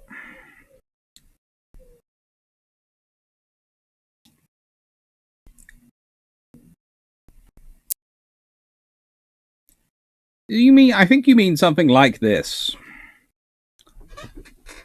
This beautiful beast was brought to you by various people.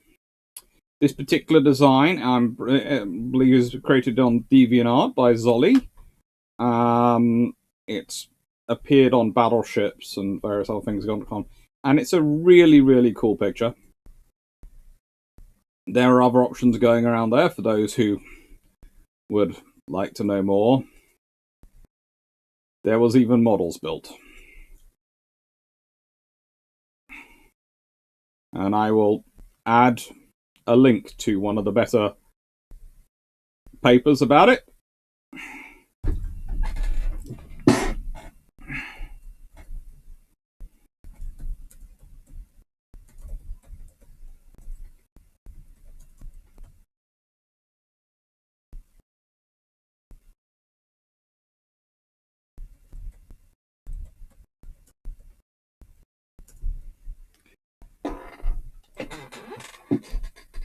Now, let's see what the response is. I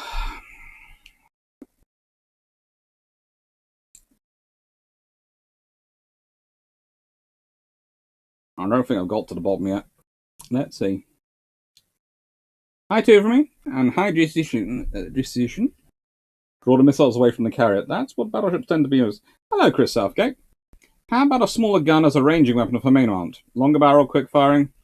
Unfortunately, it doesn't really work that well on battleships at the ranges you're using. The smaller guns don't tend to have similar enough characteristics and don't tend to have the range of the big guns. Honestly, the engagement range of... This was the interesting question the other day was someone was posing to me was, how would some Sherman 75s perform against a destroyer? My first thought was, well, the destroyer would be moving, be firing, let's be honest,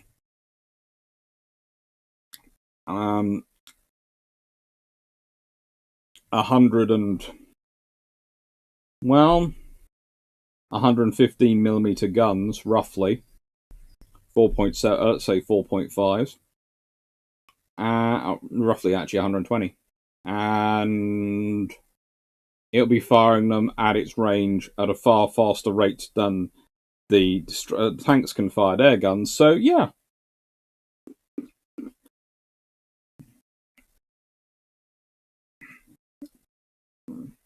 And they basically ended up with the destroyer had to A, stay still, and B, stay within range for it to be fair.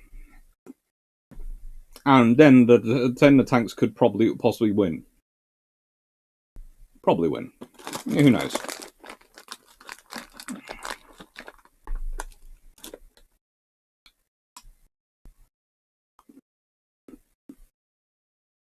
Mm-hmm.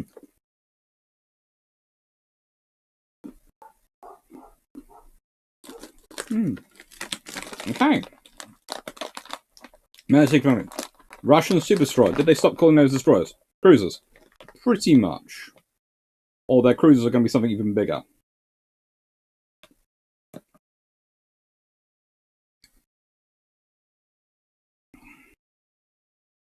Sylvain, you have often made the case for KGVs to have been built with 15-inch guns, just from a logistical standpoint alone. But what about Nelsons? Would 15-inch be good for those?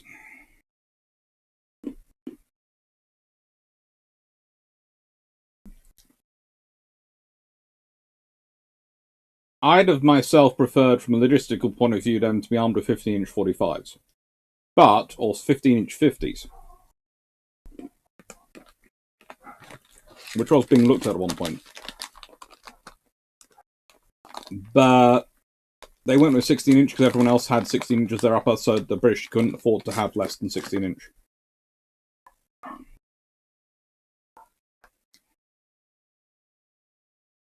Trent McGuy, if I remember correctly, the Americans had less troubles with jamming in the 8-inch all loaders than the 6. That's not unsurprising. The 8-inch were far more reduced. The 6-inch was supposed to do the full range of motion, whereas the 8-inch was slightly more reduced in that sort of regards.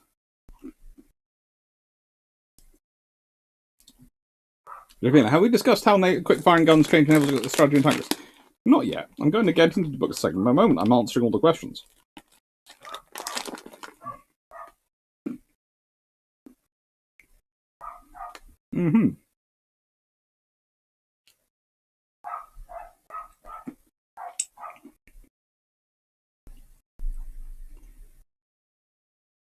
Peter Dawson, a 2x2 turning around. Do you mean a large caliber Gatling? If someone was trying to design a Gatling version of a battleship main gun,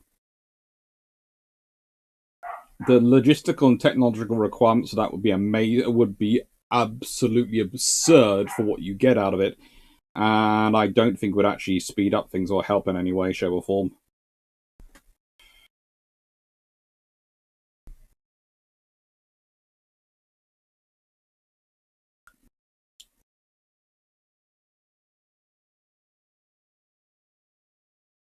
Okay.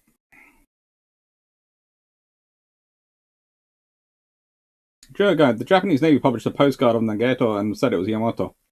Of course they did. It makes sense. It's a very easy form of disinformation, especially when you realize how terrible the American intelligence system was.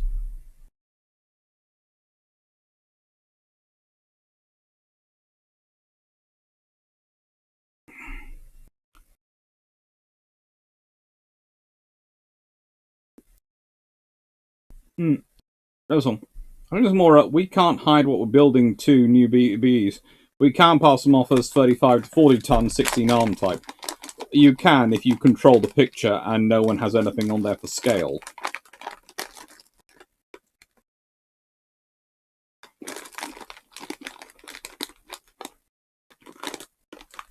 Put that away before Wargaming gets ideas. It could be cool.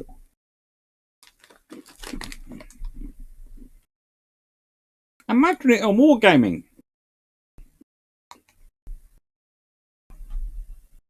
You think you're hunting down a carrier? It turns out to be a Iowa with Harriers.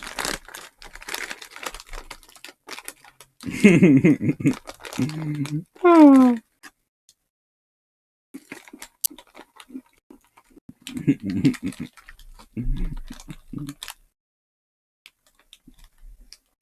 Didn't the Japanese build stuff like that? Yes, they did.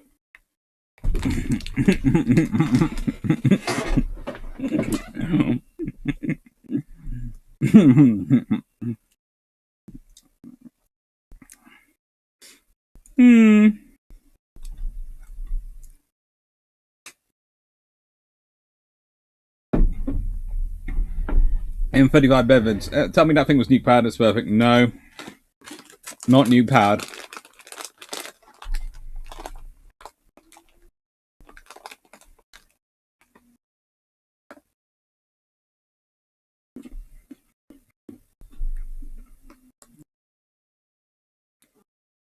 On the subject of the Panama Canal, I'm honestly not sure. But, it's interesting.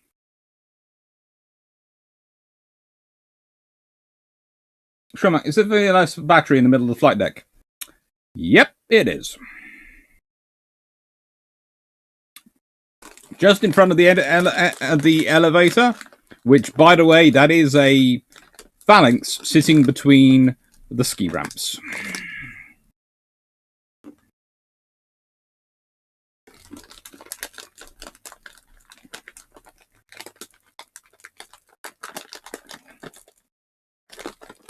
Cheer guy, battle carrier. Hopefully there would have been no main gunfire during flight operations and no one is expected to be shooting at the lightly projected aviation facilities.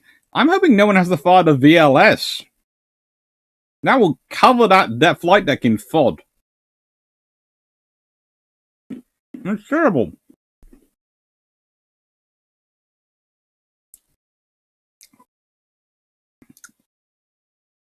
Someone obviously wasn't sleeping well enough at night.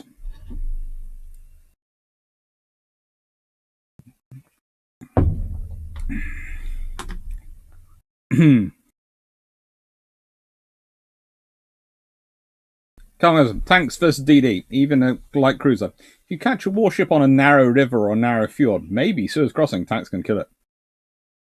No. It would depend on a light cruiser, but let's be honest. If a 6-inch shell hits a Sherman tank, that tank is going to see... If a 6-inch shell hits any tank in World War II, that tank is going to cease to exist.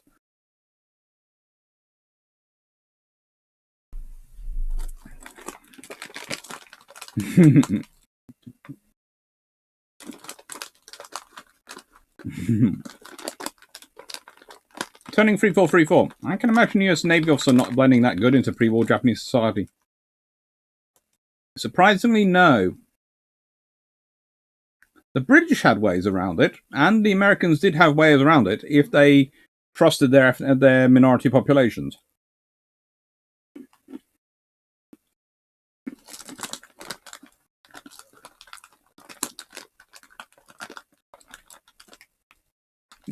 How would the carrier development match the battleship's development without naval treaties? Well, that's a really interesting thing, because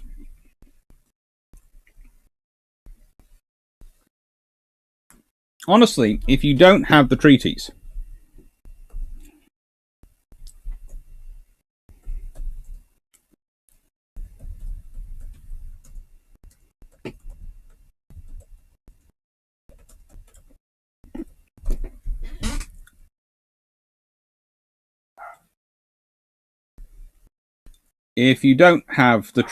if you have things developing in such a way that you don't have naval treaties, so the carriers and the battleships continue developing,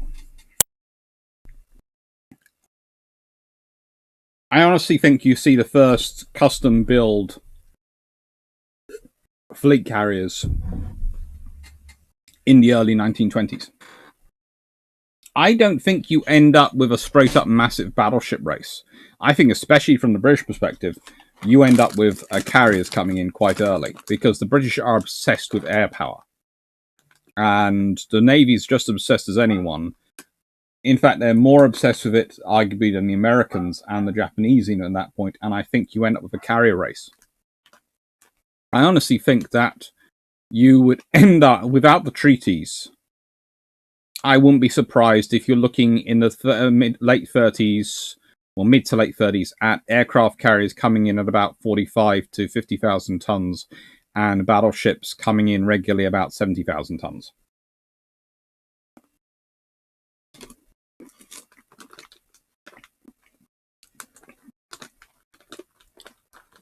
And some would have had to pay a lot of money to to expand various logistical facilities, i.e. dockyards, around the world.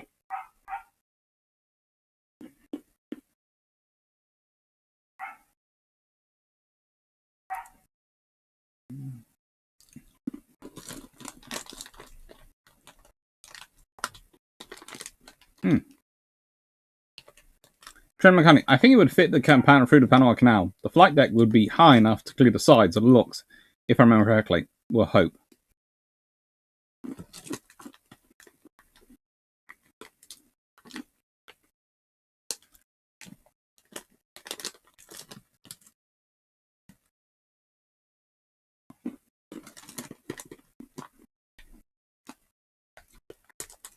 So, Nero, why were 6 and 8 inch guns chosen in treaties and not some other sizes? Well, this comes down to the British again.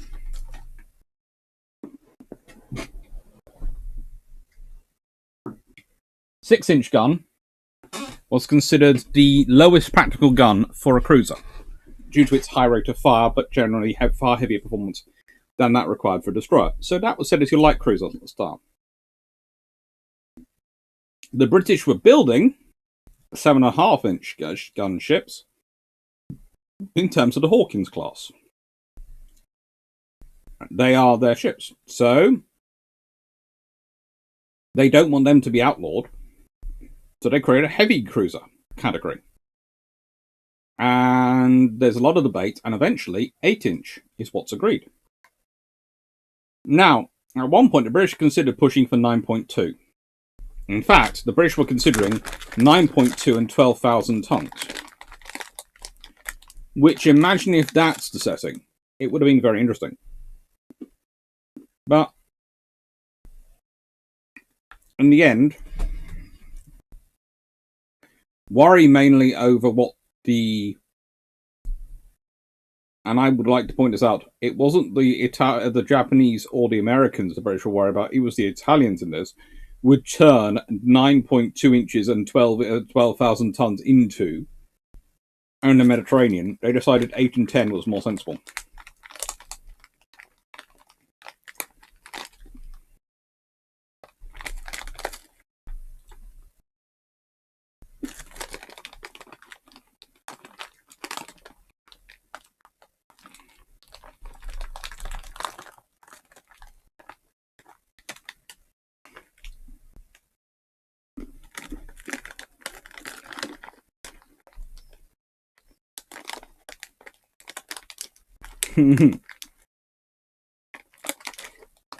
Hey Dawson, the flight deck overhangs will mean it will hit the lampstands next to the canal, like the Essex did, according to Nook, next to the canal. A little room for expansion.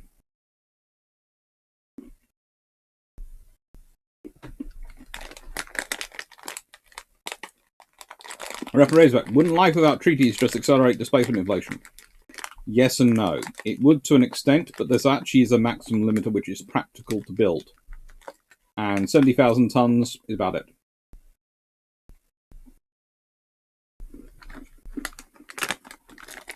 Here's one. And then the French objected because of the 155mm on the Durgay Turins, which is wide. The limits become 6.1 inch.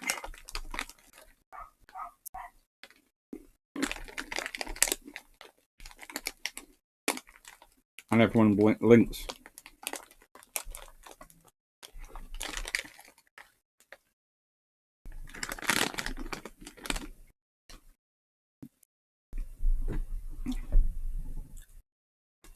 GeoGuy001, Lion Hybrid quote.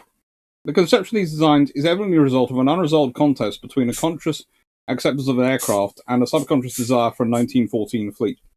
No, the Lion Hybrid quote is a Lion Hybrid idea, and the British have many of them, is an idea for how to get the most powerful escorts you can with your carrier battle group. And them still be useful. Because the fear the British have right through to the end of World War II and into the 1950s, which is why Vanguard exists and is looked after for as long time as she is the idea of a battleship getting the jump on an aircraft carrier. Now, before anyone starts saying, "Oh, that would never happen," remember the British had lost an aircraft carrier through just such a scenario, and in another scenario, one of their aircraft carriers had ended up in a night action fighting the enemy. The British had reason to worry.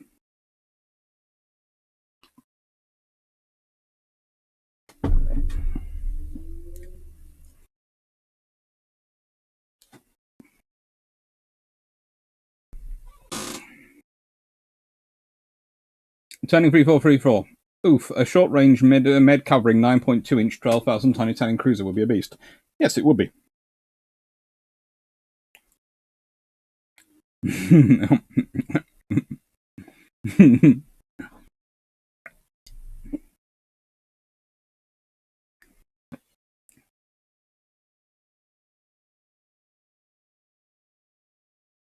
Seamen don't need the Panama Canal if you change oceans every 15 years. Sail around, make it a cruise with PR stops on the way. Yeah, the South Atlantic and South Pacific, and those capes are so lovely in between them.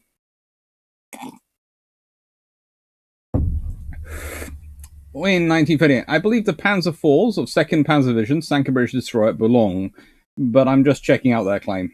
They make lots of claims. That's got this being carriers that decided to shell targets with the 4.5-inch guns. 4-inch guns, it was HMS Unicorn, and she was shelling them in Korea with her 4-inch guns. Remember, she technically, supposedly, only had the air defense 4-inch guns, fitted, not the 4.5s. And she did use them, yes.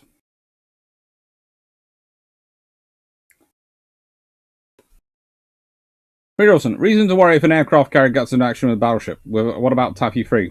The thing is, the Americans remember Taffy 3 as a great success and feel it should never happen again.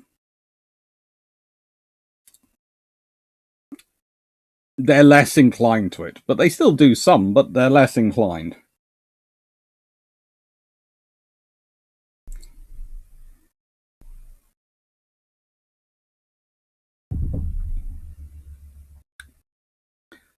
Shomak, I'm looking at a...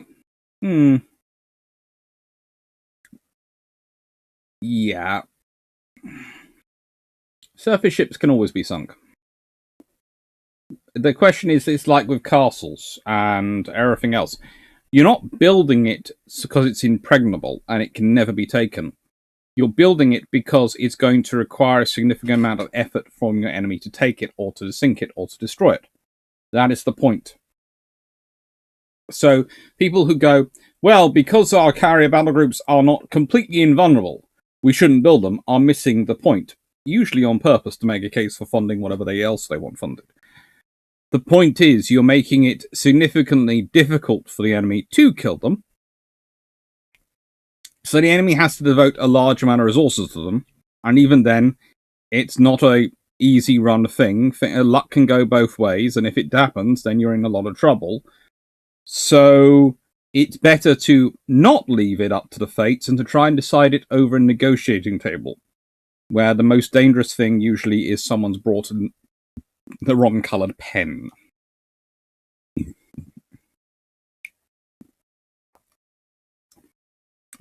Dirt Squad. I'm surprised HMS Unicorn didn't decide to get the 40mm and 50 cals involved too. There's no reports about that, but she might have been saving her ammunition in those for AA engagements if she needed them.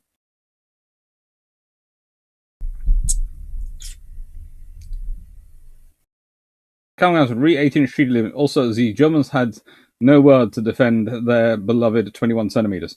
To be honest, in the 1920s, the Germans had no chance of saying anything for any reason at all. No one was really listening to them, and they were in a position of they were taking what the world was deciding, not responding to it. And that was part of the problems which lead to the rise of fascism and all that stuff. But the thing was, they'd lost the war. Bidrosen, reason to worry if an aircraft carrier got in action with a battleship. What about Type 3? Oh, I answered that one earlier.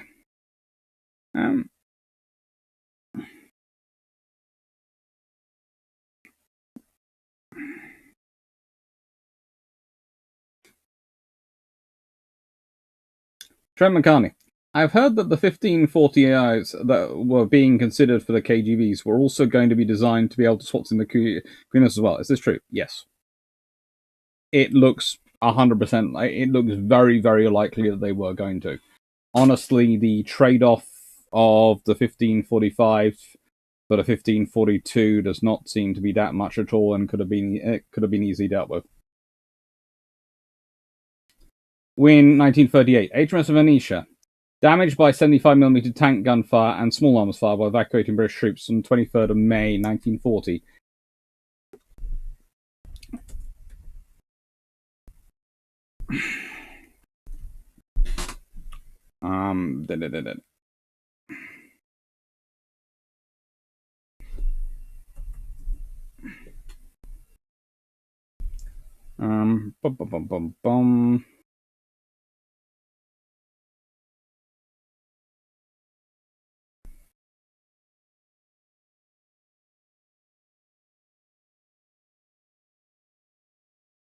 Let me just check that, because HMS Venetia, you say?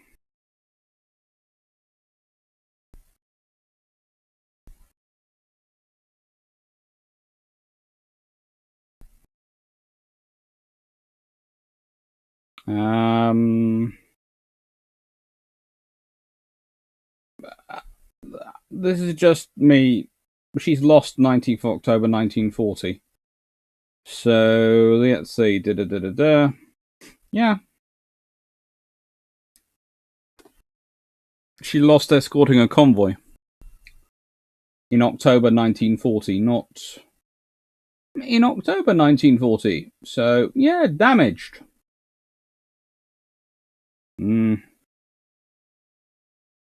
She'd been in reserve for 20 years by that point. She was a World War I V-class destroyer, D-53.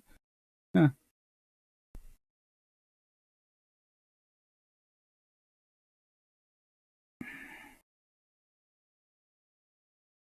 Shemak, I do wonder if, like with a cruiser carrier, you wouldn't be better off with a BB and CV, but post-World War II, Britain was probably trying to make something uncancelable.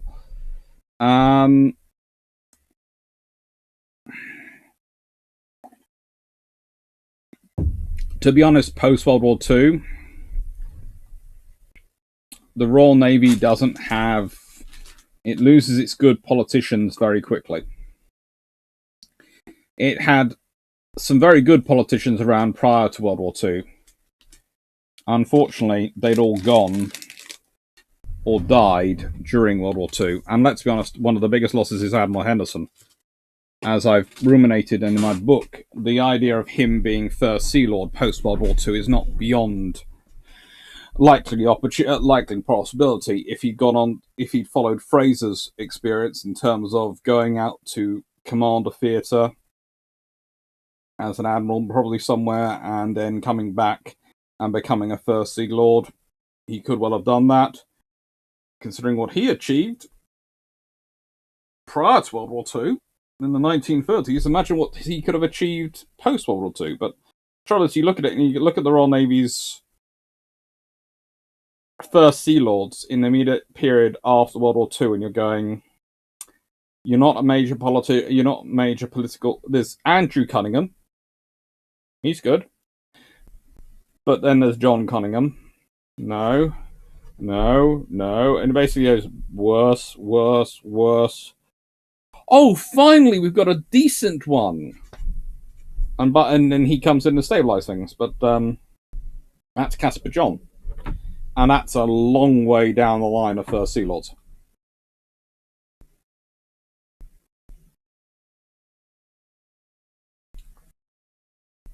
Yuzel, given how utterly stony broke Britain was, but Britain wasn't stony broke. This is another thing which comes about kind of like First World War. People go, Britain was broke. No, Britain's making decisions about what's paying down. It's paying down debt. It's trying to do all sorts of things. One of the interesting things is I seem to remember.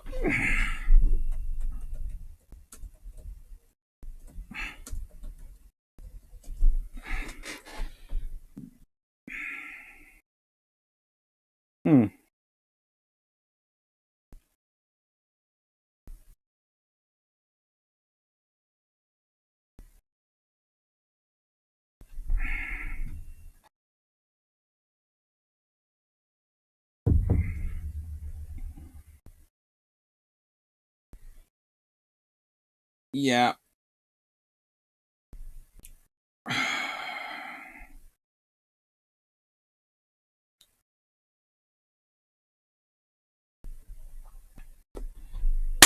One of the troubles is that Britain continues trying to act as the banker in sterling area and various other things.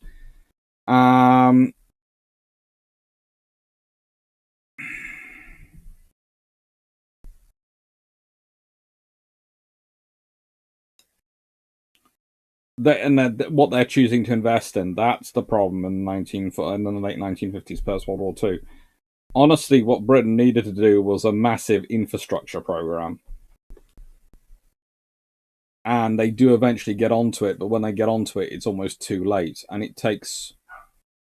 We get into all sorts of weird things, and it takes almost 40 years for us to recover properly. It's pretty much in the 1980s by the time we managed to sort ourselves out. But it's not because we don't have the money. We did have the money and could have done things. Again, like after First World War. It's the choices we make. It's the choices the governments make. Which is possibly a lesson in worry for us post-pandemic.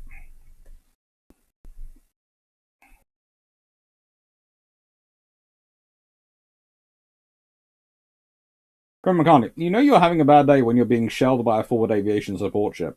It's sort of one of the ships you don't expect to fire back.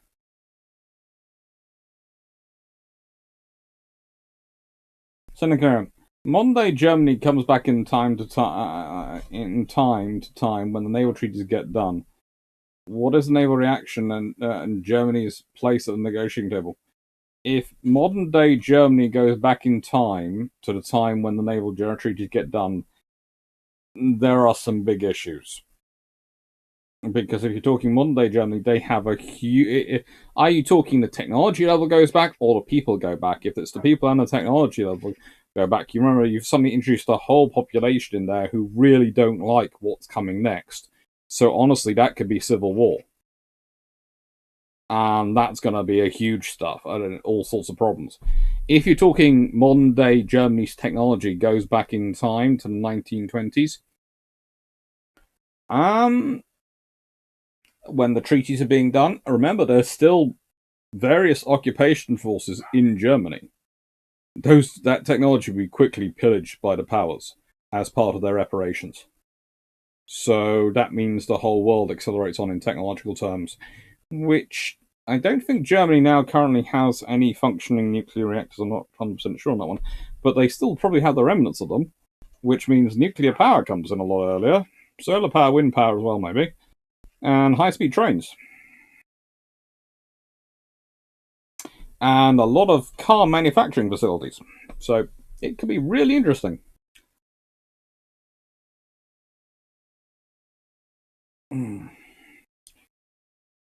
Thanks, Simon. Was there a massive brain drain from British institutions due to world wars? Was it recoverable? Not as much of a brain drain again as various British institutions try to make out, and it was recoverable, and they did recover quite quickly. There's a reason why we've done quite so well in terms of research and in terms of Nobel Prizes, even since World War II.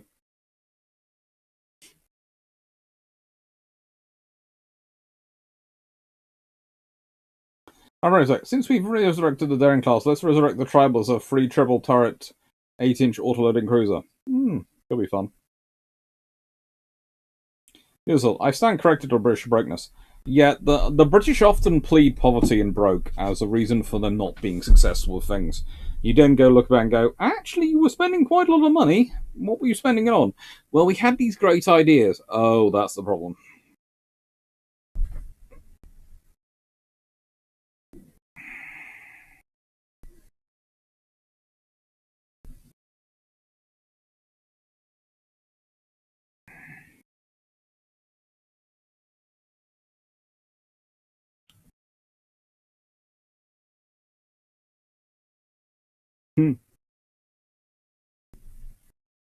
Remember, Halsey versus BT, who's worse? BT. Halsey at least admits occasionally when he's wrong.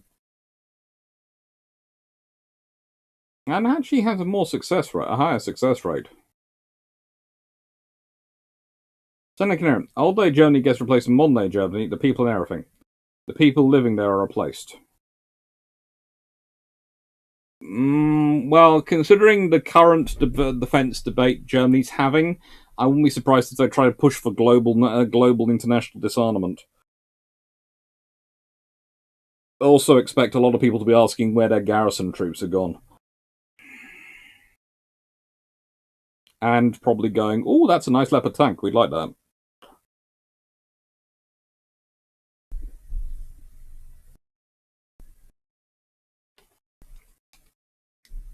And, sorry, if you saw me just stroking my ear, that's because it got a minor sunburn, so I forgot I was doing it entirely on camera. So apologies for that.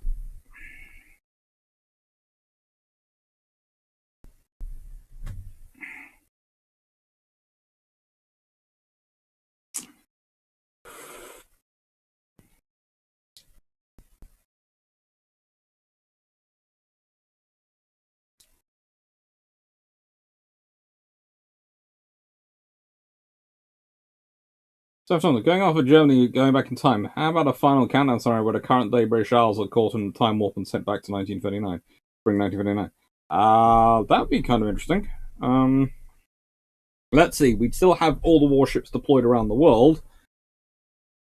We'd probably still have the Prince of Wales, which could probably operate most of the aircraft the Royal Navy and Britain was producing at the time. Certainly could be adapted to operate them.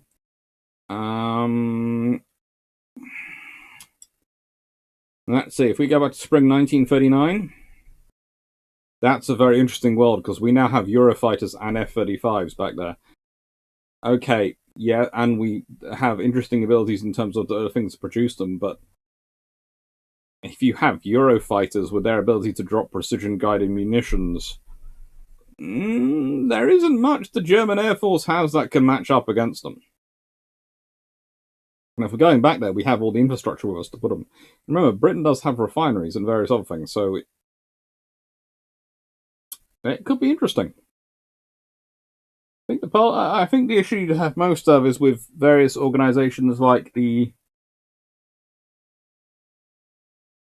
SNP, who would probably be having to deal with the fact that some of their members from that era were decidedly closer to the Nazi Party than they perhaps would like to admit now, but they do acknowledge, so they're honest about it, which is a good thing.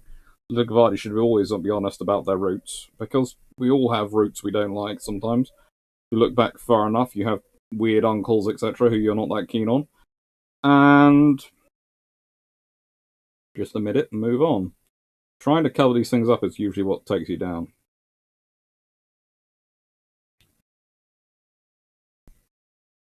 But you also have the Challenger tank, and well, there's much problems that the Challenger Charlies have. I don't think there's anything the Germans or any nation in the world in 1939 is fielding that could beat them.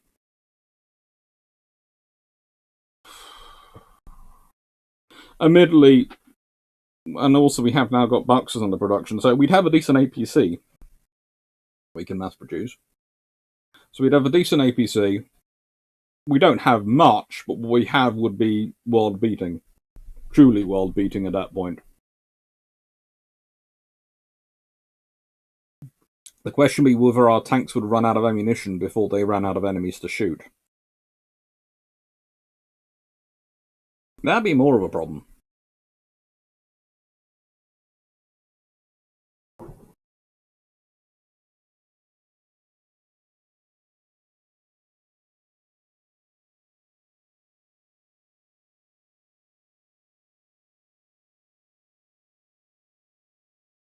Senator Clearance, I think these.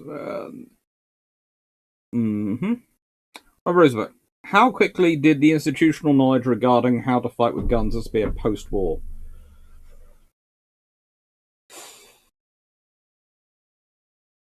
Not as quickly as you'd think. A lot of battleships remain in service post-World War II, and some of them exist in service a long time.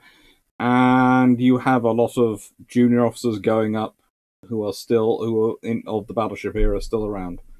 So it probably takes about 30, 40 years for that knowledge to really sort of go away.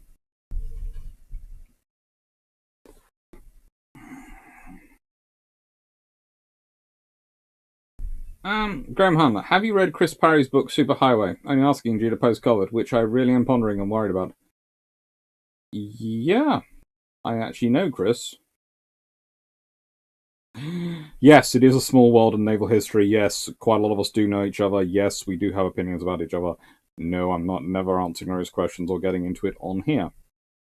It's considered impolite to use your own social media platform to praise or bash people. I do it when I read their books, and I'm very careful. I pick the books of the people I like to put out. Chris is good at what he does, and he's raised some very interesting points with Superhighway.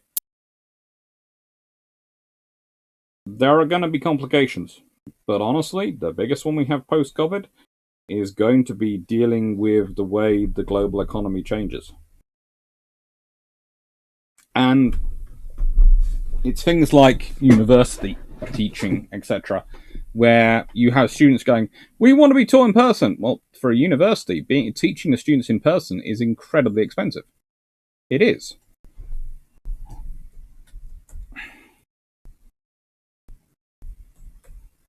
And not because they're bad or difficult, but because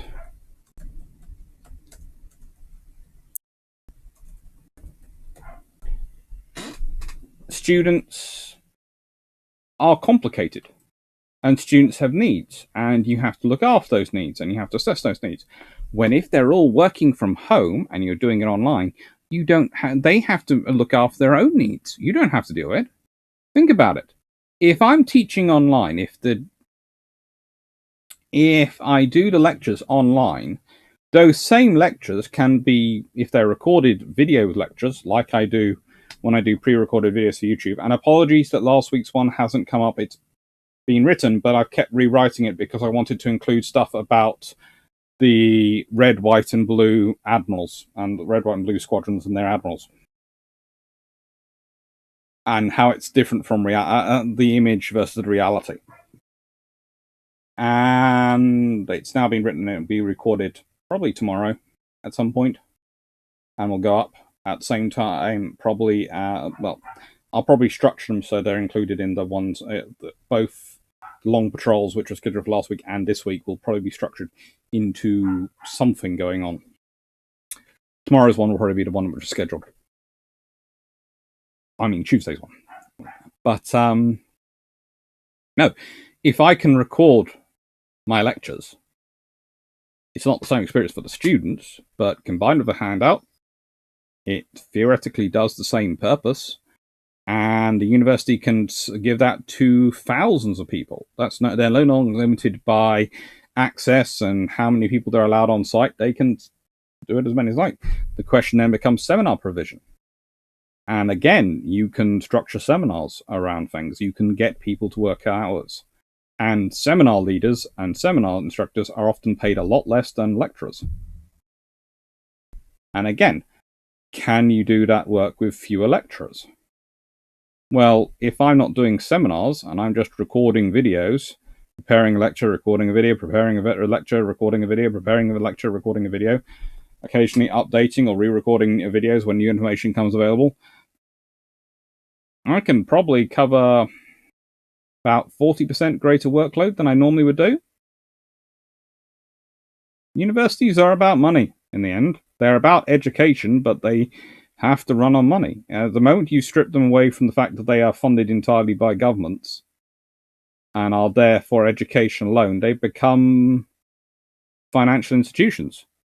And the point is that a lot of universities make a lot of money from research, and to be fair, teaching gets in the way of it. Well, if you can reduce the burden of teaching, especially on your researchers who make you most money, then you can get even more out of it. And if you can use those researchers more efficiently for the teaching, you can make even more money, and you can make them far more efficient, and you can get rid of all that expensive things that cost a lot of money, i.e. in the buildings that you have to heat and have to look after and maintain, and the huge computer network, and all the special access provisions, and all the support staff that go with them, and all those things can be cut down. You can end up saving a huge amount of money.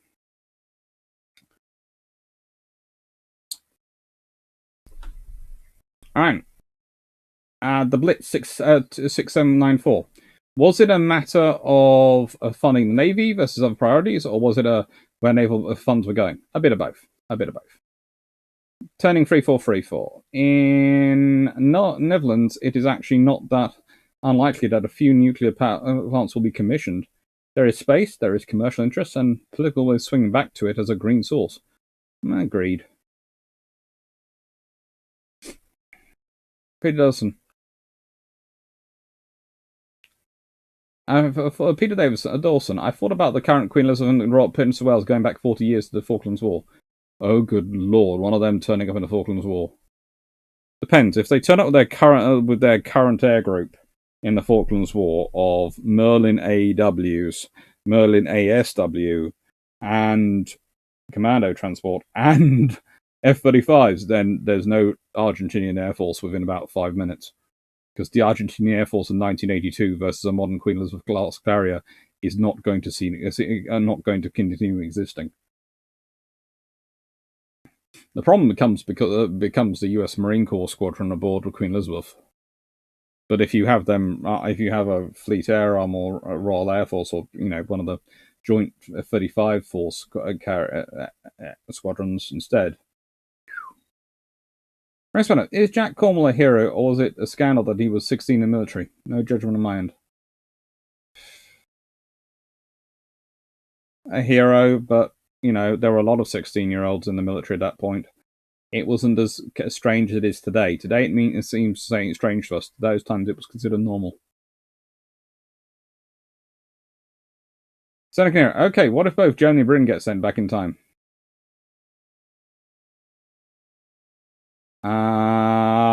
Then World War II doesn't happen in Europe, because the modern Germany, if it's under those same conditions as people going back, It's probably Britain and Germany versus other people because of their technological superiority.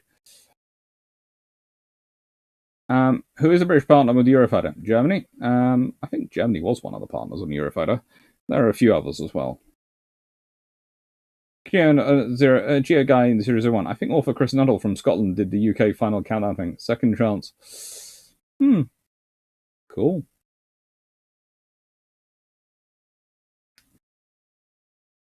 Sure. Who knows? The Charlies might even get to use their bash.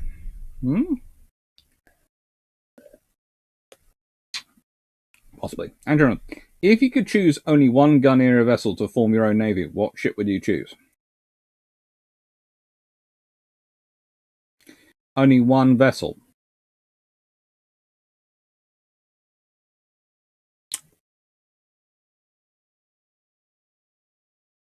Well, I need something that's a balance then, that can take on everything, that can deal with the small ships as well as the big ships. If I'm building a one-ship type navy. Probably go for town class cruisers. Mainly because it would have to be a cruiser in that sort of range to be that flexible.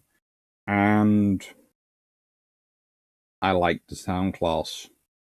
Honestly, you could pick pretty much any of the 6-inch cruisers of that equivalent period, but I prefer the town class because they're my favourite. So, yeah, I'll go with town class. Carmen, where's last week's build trumps? It's been scrapped because we didn't like it. And because I spent ages trying to argue with the joyous thing that is iTunes to get it up. It'll all be explained on this week's build trumps. Rafarosa, do you think if remote teaching becomes norm, salaries will drop? I think the number of people employed will drop.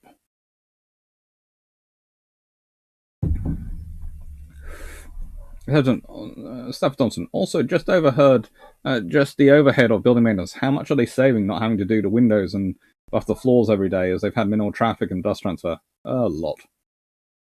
Let alone the water bill, electric bill, all the other stuff, yeah. Tremac, do you think COVID has exposed that we don't know how effective our methods of teaching are because we never really tested them too much? Yes. And I get a lot of interesting ideas people put forward about YouTube and it's terrible and this stuff, that sort of thing. And I'm something going, actually, no, it's got very good quality stuff on here. Mostly because the low quality stuff doesn't tend to survive that long.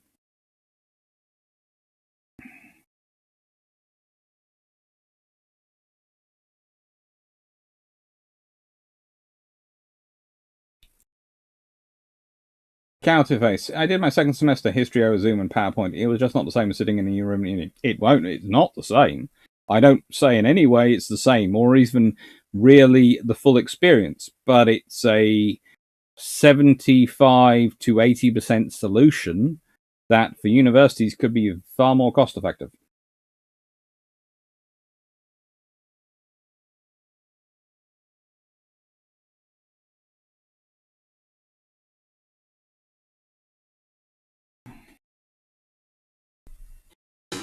Too much. They will fight saving money in the US. They're all about keeping tuition extremely high. I never said they were going to lower your tuition rates. Codeface, why are the US Marines on the Queen Elizabeth class? Because we only have one Squadron F-35Bs currently operational, so we asked to borrow the US Marines. And seeing as we're covering for the US Navy in the South Pacific, and the Southeast Asia and the South China Sea, because they currently are one ship short, it was decided that a US Marine squadron would be aboard. And they were always supposed to be able to have the Italians or the Americans come on board with their F-35Bs. It's always part of the plan. The idea was they were going to be allied ships because, remember, these ships were conceived in a time, and it's like the F-35B was conceived in a time when it was going to be wars of choice from then on. And NATO was always going to be the biggest power, and they're never going to have to worry about it. We're now facing a period where, sugar. You might need to change things. You can tell it's conceived in a time when it's considered wars of choice because they built 2 ships. If they build less than 3, it tells you they don't expect to be forced into war when they're not ready for it. So, If they build 4, they want a guaranteed capability. That's why most ballistic missile submarines are bought in groups of 4. Multiples of 4. So they have a guaranteed at-sea deterrent. If you buy 3, you pretty much guarantee you have the capability, but it's less expensive than 4. And you might not. There could be your shipping maintenance, your shipping training, and your ship operational. Your operational ship might come a cropper, and the shipping training might not be ready to deploy, so you might actually not have one, but you probably have one. If you buy 2,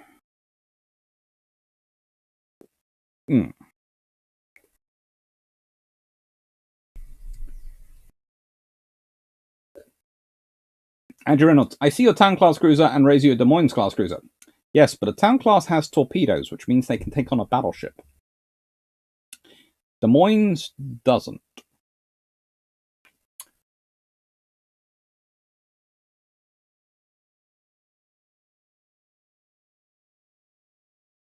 Rasputin, at Guadalcanal, why did US battleships know to maneuver in case of torpedoes, but the cruisers did not? Because battleships' standard operating procedure presumes someone's going to be shooting torpedoes at them. They're big, juicy targets, and everyone knows that torpedo is about the only option for anything small to take them out.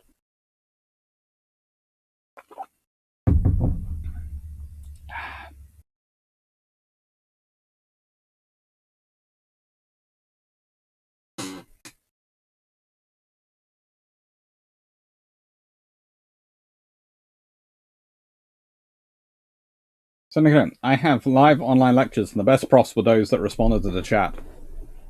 I know, but it's quite difficult to respond to the chat. Trust me, the amount of lecturers who find it difficult to respond to the chat.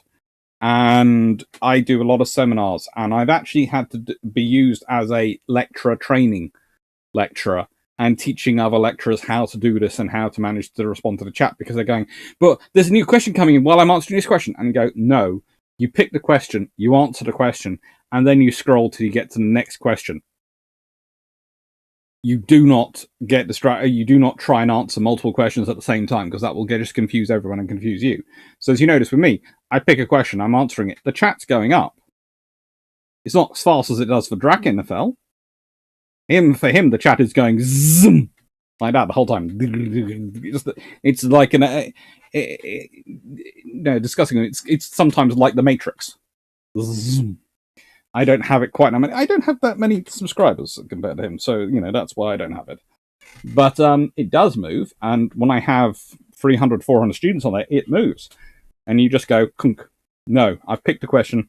I'll answer that, and I'll move on to the next one. You have to learn to be almost cruel, because you want to answer every question. You can't answer every question at the speed it's going.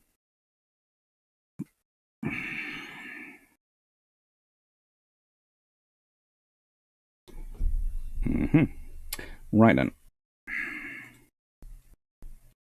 Now, I have...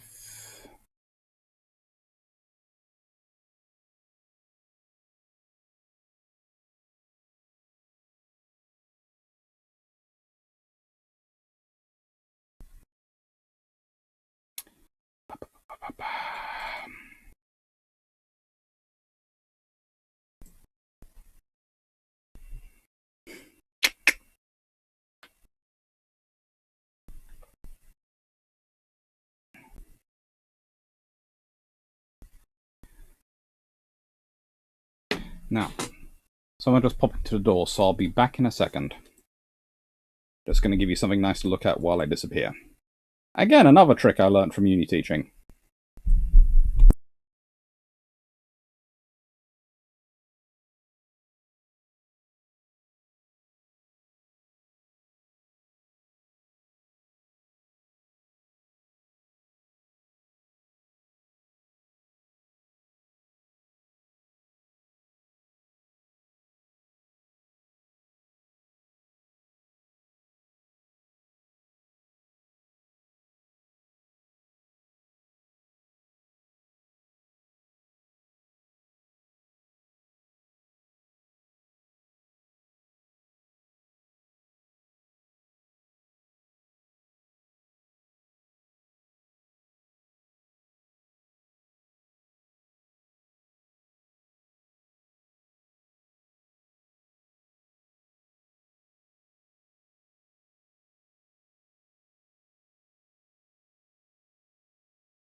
Bum, bing, bum, bing. I don't know. Hello.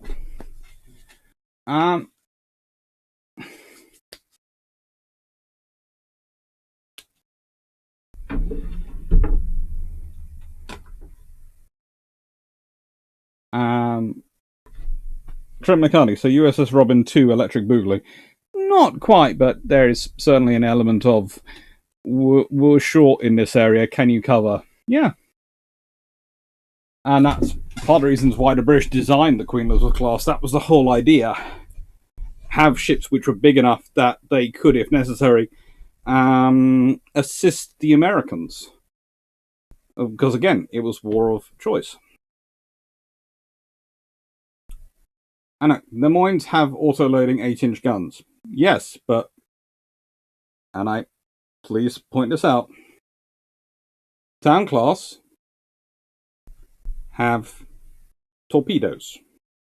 If you go up against a battleship, 8-inch guns are lovely. Torpedoes, far more likely to do it.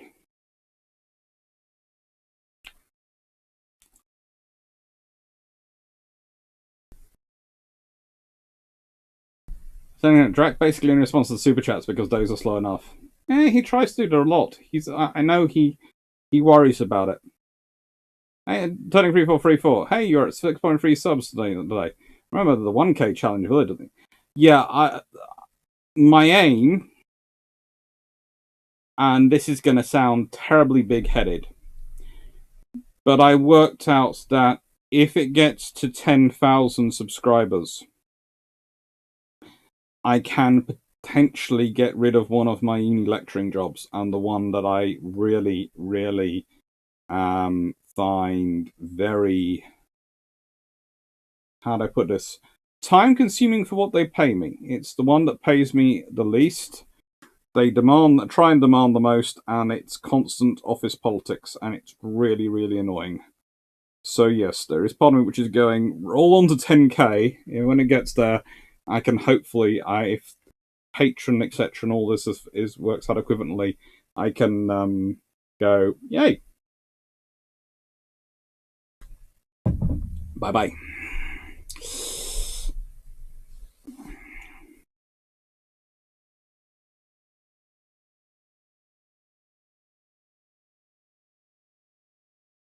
Trent McCanny, I've heard that the pressure of the wave weight created by watching the South Dakota go on was enough to detonate some of the torpedoes before the hit got close. Potentially, but the British torpedoes are slightly different than the Japanese ones.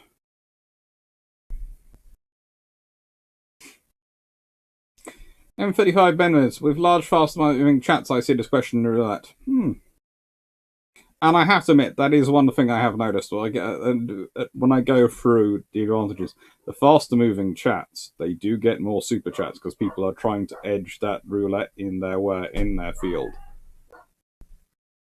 Hello, FRAs.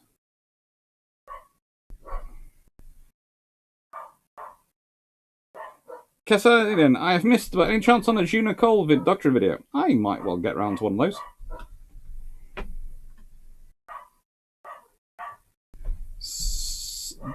Andrew Reynolds, does this mean the doctor? I do have my pants on in the nicest way. They're tracky bottoms because I'm being comfortable, but I wouldn't come out in the garden without pants on.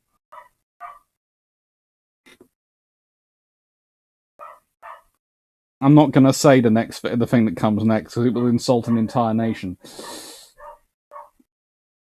But I have a neighbour from one particular country who does that and doesn't care. Admittedly, if I looked like he did without having to go to the gym, I'd probably be doing that as well. But, some people are just lucky.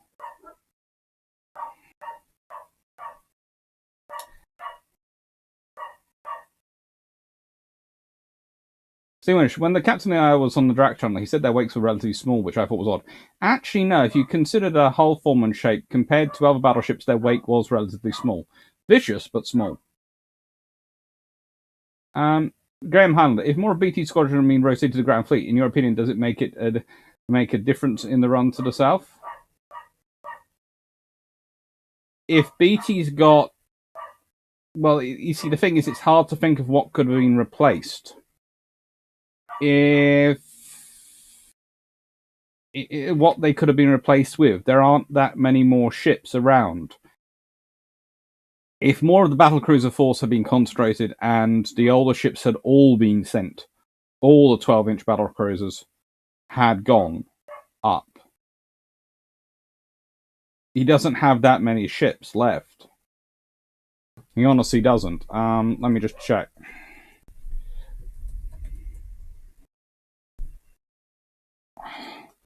I'm mainly checking what's doing what at that time.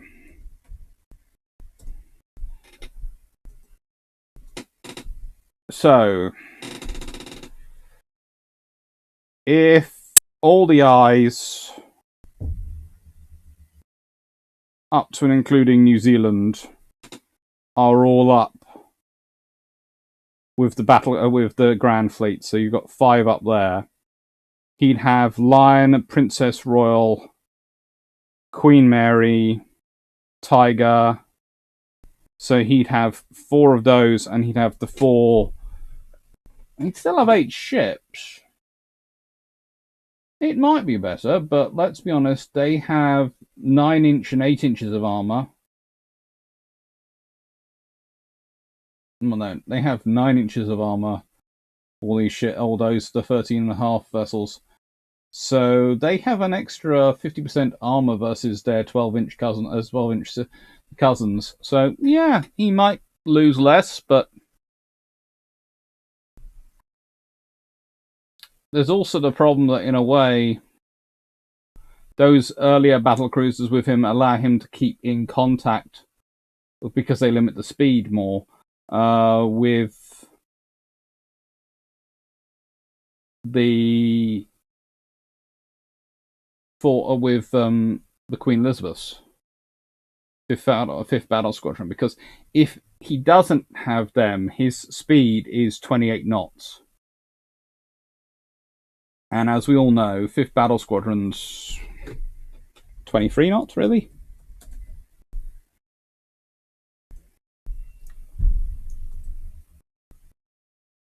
Well, theoretically,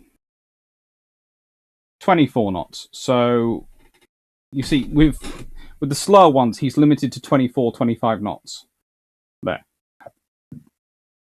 If he's not got the Queen Elizabeth, if he's not got the slower battleship cruisers with him, he can go racing off at 28 knots, and that's a 4 knots head start. So it's very possible that he gets his battle cruisers caught out, and then they have to come racing down. So the racing south could be a lot faster, but he could also get into trouble a lot more quickly.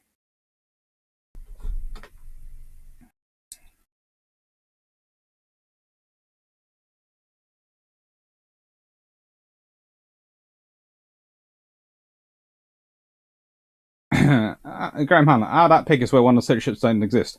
It's where the it's all the ships which are building as well as being, in kind of creation.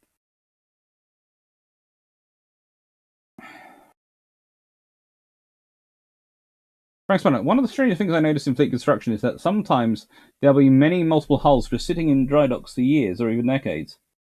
Usually that's because they're waiting for fitting out, and it can take a while to get them to the fitted out point. It could also be because the government's decided to pause construction, is not paying for the next stages of building. 23434, maybe you should get dragged to hire you. Nah, I prefer being his friend. Being his employee would cause all sorts of issues. It's always better to keep friends and not put money between friendship. Anak, was there a prize for reaching 1K? Bragging right. There was a prize for reaching, I think it was 4K with my aunt. I seem to remember, or something like that. Bragging rights. What is the best name for a nuclear weapon or test that you have heard of? Well, I once heard a rumor that there was supposed to be a test called Lazy Sparrow, but I've never been able to back it up with anything, so I think that was someone trying to pull my leg.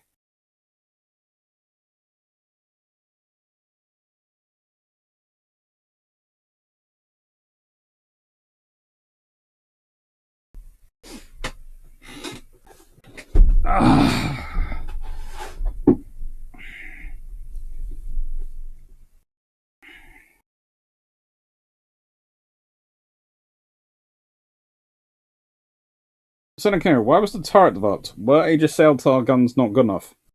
Honestly, the turret's developed because guns are growing bigger, so big you can only carry a certain number of them for their weight.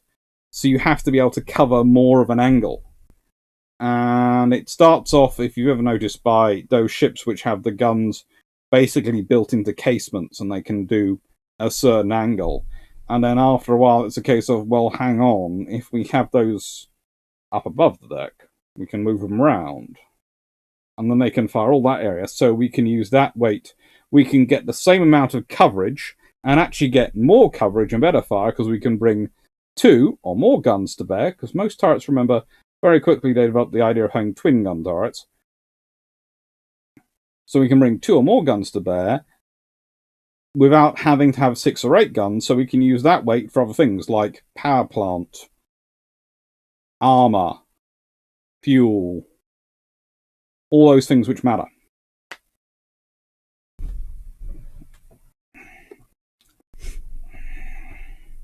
Derp Squad, I've got enough Scottish blood in me, I don't never answer that question.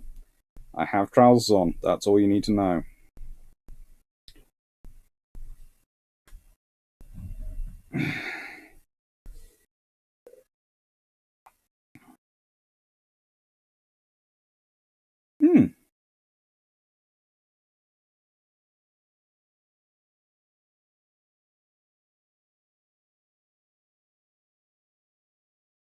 That's something. Nice, that sounds a nice area you're looking at. Seneca, how effective would HMS by Jove be? One of Drax's April Fool's videos? I haven't seen that one yet. How did wars shape the modern NHS? Building a land fit for heroes. And that becomes a mantra. And in many ways, it's sort of the idea is you're going to take care of people from the cradle to the grave and make sure they have as good health possibly the whole way through. And what's interesting is that when the NHS is first muted, it isn't a right or left-wing idea, it's a very sensible idea from everyone. From the right-wing idea, a healthy workforce is a happy workforce is a more productive workforce. You're also, in terms of helping the economy, making sure people aren't dying unnecessarily, making sure you've got healthy babies being born, you're making sure people aren't worrying they're going to be dying old and alone, crippled somewhere, they're going to be looked after. All these things are a sensible thing from the right-wing perspective, and from the left-wing perspective, of course, it's a very simple thing for them. The idea of everyone having a standard basis of healthcare, that it's not a lottery in terms of economics, and it's not a lottery in terms of, but everyone shares in the outputs, in this case the medical outputs and quality of the nation, is a good thing for them. It puts everyone on even keel. So for both sides, it was a very easy thing to get behind, and it's only the modern world which has mucked it up. In many ways, also the basis it was put on, it was far. I wouldn't necessarily change the NHS as it is now, but I would be very tempted if I was back then to put it on a national insurance model where national insurance really was a national insurance scheme run by the Bank of England, where everyone paid in according to their means, as a sort of tax as it is, and that was used to support a health fund, and then all provisions were provided by charities, etc., instead of having a huge central bureaucracy. And the central bureaucracy concentrates on dealing with things like pandemics and accident emergency and those things, and the rest is just entirely up to you with your national insurance card. Because I think that would help with a lot of the areas in the country which don't have the facilities they need. because one of the problems with the NHS is because it is a legacy, has been around for quite such a long time, and it has been quite through so many central governments meddling around with it. And that's the thing. That model, as I suggested, the major advantage of that is you don't have the central government able to meddle around with it more, which takes politics out of it to an extent. And I think one of the problems with the NHS that we have to this day isn't the NHS as a sort of model, as a sort of the NHS as a health service and having national health service is a good idea. I think the trouble with the NHS is that the politicians, it's far too easy for them to meddle around with it and change targets and change things and model and play around with various things at different lengths according to their whims. And I think anything you can do which stops them being able to interfere with the day-to-day running of an organisation tends to make it more efficient. Because the politicians come in, they're in for a short time, and there's usually a cycle, and each one will have different ideas. So anything you can make it more about their power to persuade people to change, rather than their power to actually just affect change with a sleight of a pen, is probably something good for its stability. Because if they can persuade people to change, it's probably a good idea. So it probably should be done. If they can't, then that's probably because it's a bad idea, and probably better not to be done.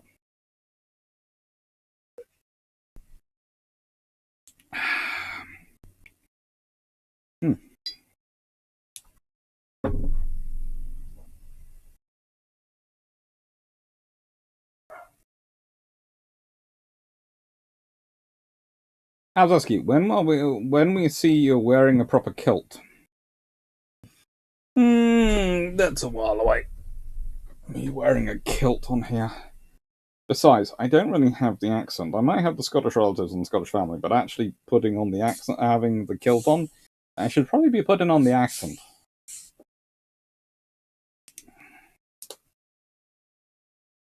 Senator, healthy people, less people get rejected from the draft due to health reasons. Yeah, there are lots of good ideas.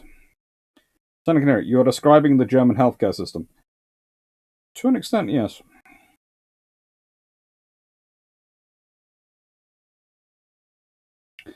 Does good. Another benefit of the NHS for the right wing is people don't keep a load of cash under their mattress in case they get ill and spot it and spend it instead. True. This is the thing I often don't understand about people who try and say these things are, if you're right wing, you shouldn't support this or that. I think I go, actually, some of these, honestly,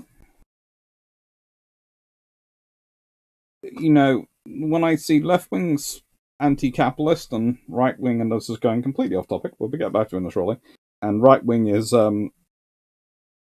anti-socialist, you sit there and go, well, policing, fire service, national health service, these are all socialist ideas. If you are really upset, you're really going to have to fix them down. It's about using the finances of the country for a common good.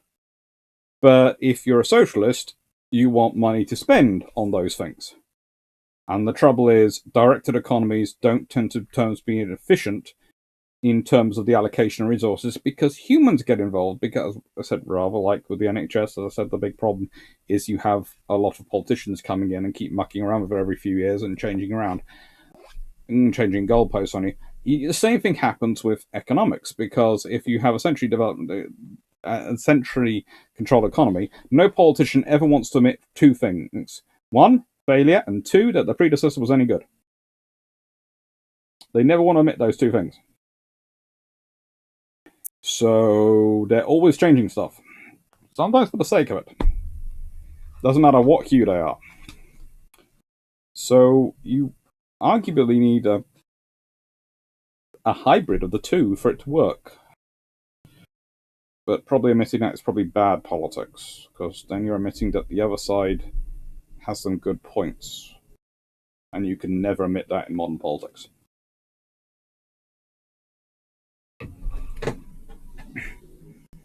Time for books.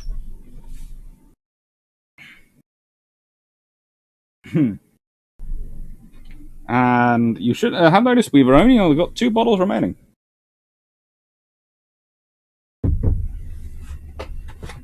So who knows how long we'll be going on for.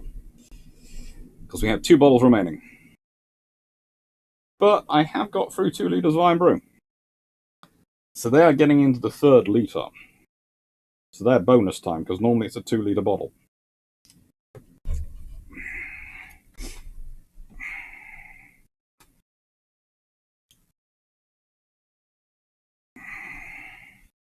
Let's just check this is all up to date.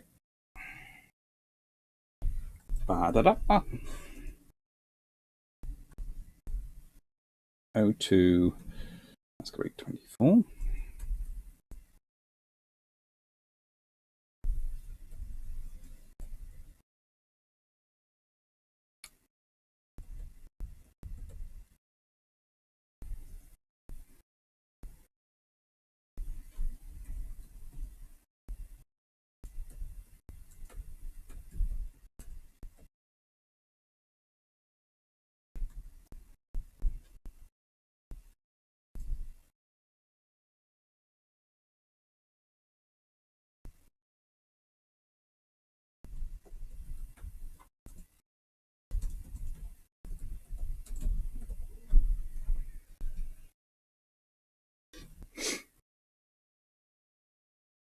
Right.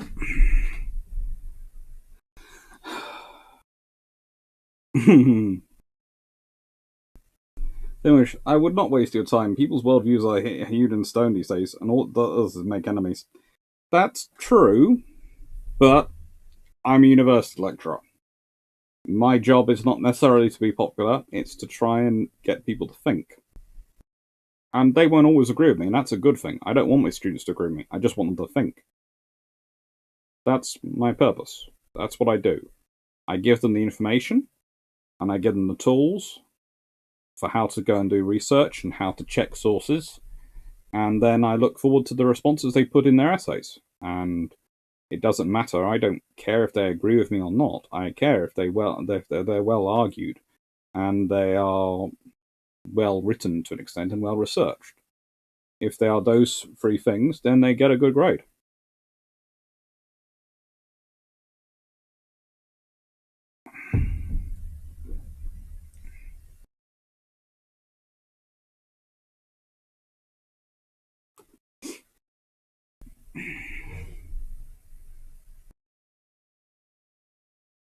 First green book you see, page 26, please. Green. Oh, good lord, there are so many green books. But really, if you're looking for a green book, I haven't got a green Battleship book, but I have got this behind me. This is Julian Thompson's War Behind Enemy Lines. The Imperial War Museum published this book, technically, but it's also of the Pan Grand Strategy series. Page 26 is part of the Long Range Desert Patrol Group. So I'm going to go back to page 12, which is where it starts off. And this starts off with an extract from General Wavell. I would like to take this opportunity to bring under notice a small body of men who have for a year past done inconspicuous but invaluable service. The Long Range Desert Group. It was formed under Major, now Colonel, Bagnold in July 1940 to reconnoitre the Great Libyan Desert on the western border of Egypt and the Sudan. Operating in small independent columns, the group has penetrated into nearly every part of the desert of Libya, an area comparable in size with that of India. Not only have patrols brought back much information, but they have attacked enemy forts, captured personnel, transport and grounded aircraft as far as 800 miles inside hostile territory. They have protected Egypt and the Sudan from any possibility of raids, and have caused the enemy, in a lively apprehension of their activities, to tie up considerable forces in the defence of distant outposts. Their journeys across vast regions of unexplored desert have entailed the crossing of physical obstacles and the endurance of summer territories, both of which have been achieved only by careful organisation and a very high standard of enterprise, discipline, mechanical maintenance, and desert navigation. Signed, Arthur Smith, Lieutenant General, Chief of the General Staff.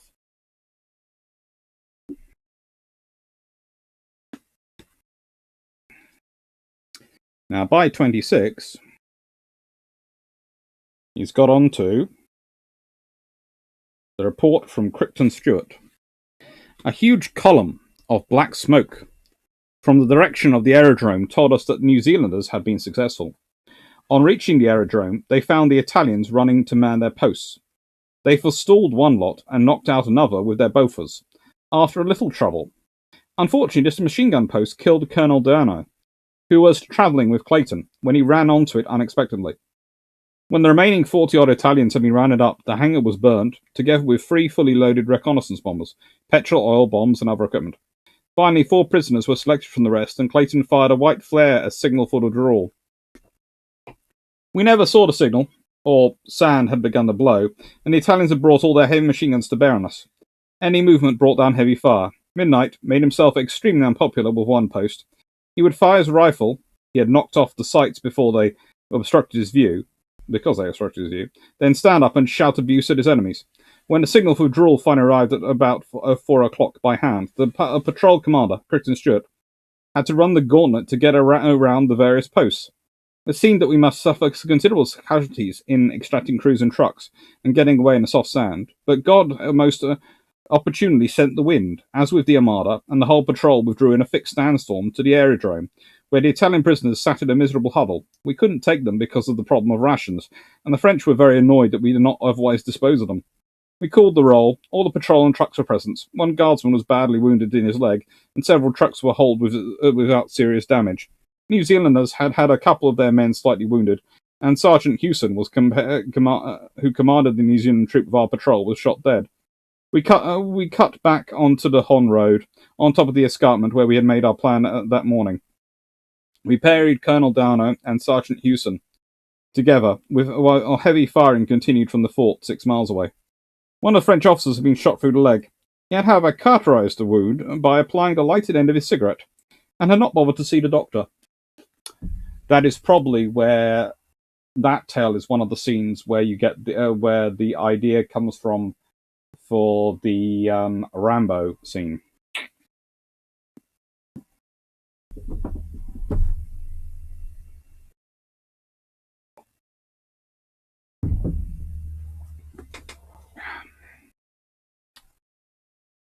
So, Thompson, after being a student of yours for a year, your statement on being an educator is why I've been trying to get you on those channels I keep tagging on Twitter. There's a great fit.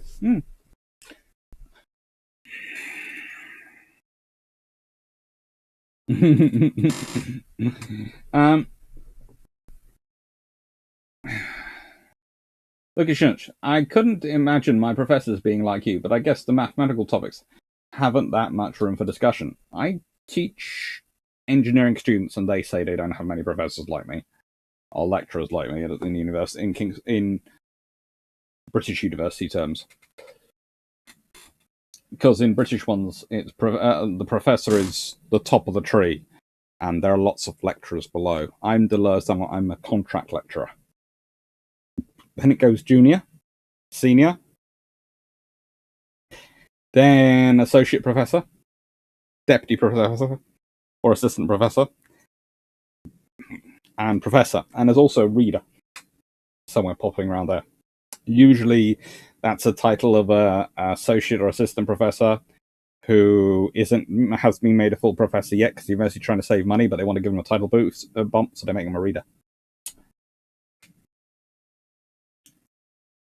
The best you can expect from a political argument or FB or something else these days is after posting well-put argument is a laugh emoji or a joke meme. No actual reply text in most cases. No. Don't get into the arguments on Facebook. It never goes anywhere well. And I also avoid them on Twitter. There's just no point. You can't really make a nuanced argument in 140 characters. Or even in 280.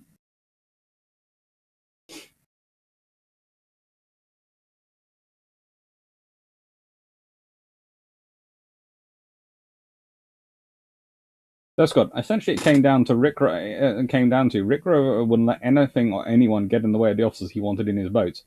Anything that threatened the SSN project had to go away one way or another. The release of the Fresher papers.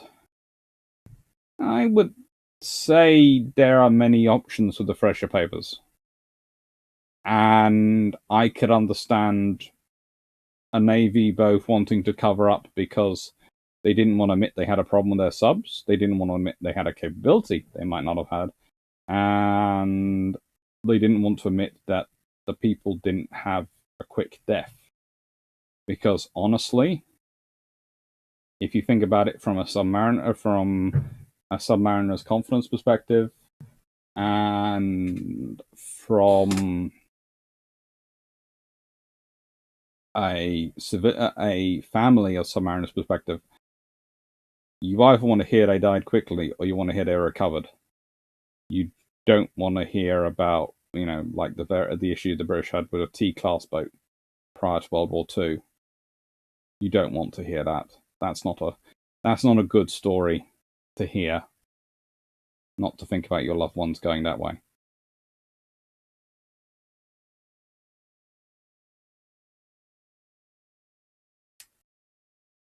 I might. Frank Spada, if you ever end up reading a book written by Churchill, would you read it in his voice, or is that asking too much? I might try.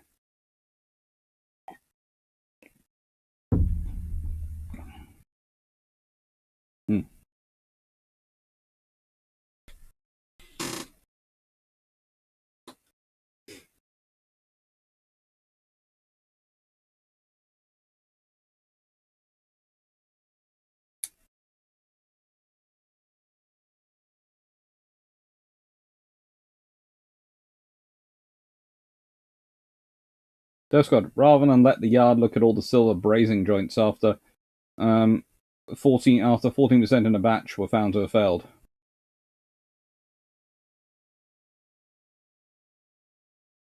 So the pier side tests were cut short despite many crew and equipment failures, and they went to sea trials. A delay would have given credence to Rick Rover's opponents in the Navy. To an extent, but also Rick Rover could probably have rolled it over.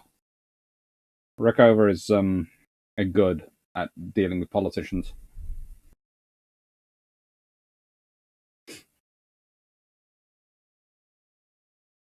Did I hear you say Rambo? Yes, the French officer on that raid did cauterize his wound with a cigarette.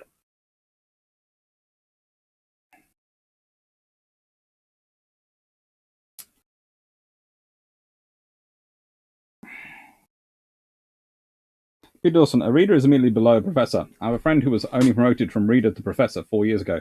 He's still struggling to buy a fridge. That wouldn't surprise me. And yes, there is also a difference between the pay for a professor at some universities and others. For example, the pay of a professor at Oxford, Cambridge, or one of the big universities in the country is astronomically different from the professor pay at other ones. And it's like, you could guess if I told you the universities I work for, which I'm not allowed to, because not all of them would like to be mentioned on my channel. You could work out from them which ones pay me the most just by their names per hour. Honestly. It's sadly that's the truth. There is a vast difference between the financial capabilities of the top universities and the financial capabilities of the universities below them. In terms of research funding, in terms of student numbers, in terms of financial resources they have behind them to ride out through problems. And there is no real way of, short of taking the money off the bigger universities, which isn't going to help. Because even if you take the money off the bigger universities which have the money, they still have the facilities and things they need to run to gain some money, but also that's not going to be enough money to help all the other universities get up. All you're going to end up with done is crippling all your university sector. You would have to find the money from elsewhere, and frankly, the only option would be tax brackets, and no one's going to want to pay that much extra tax to fund universities.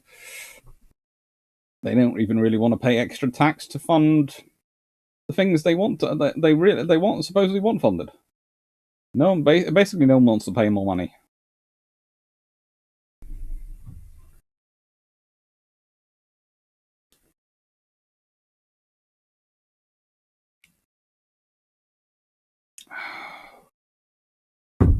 I will look up the exact date for the oldest Oxford College, because I'm thinking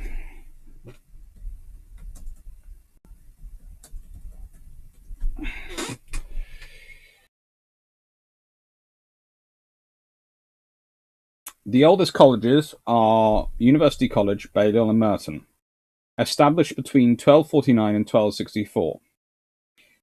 There is a dispute, though, over the exact order and precisely when each began teaching. The fourth oldest college is Exeter, which was founded in 1314, and the fifth is Oriel, which was founded in 1326.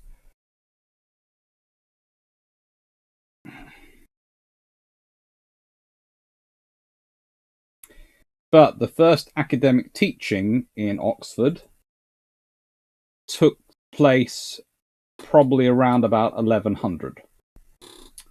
And the colleges aren't founded till long after it's been set up. In fact, the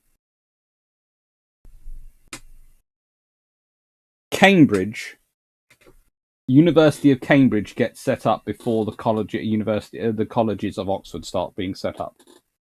So, first of all, English students are actually banned from Paris, probably for drunken and disorderly. Let's be honest. We're talking about 1170. That's the reason if they were going to get banned for anything, it's probably that at that point.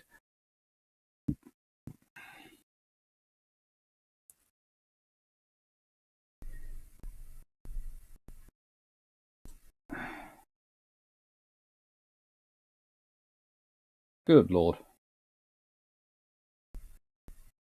Yeah.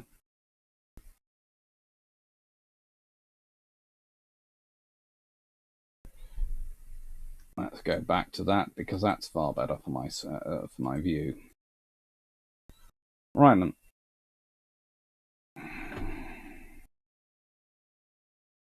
Oh.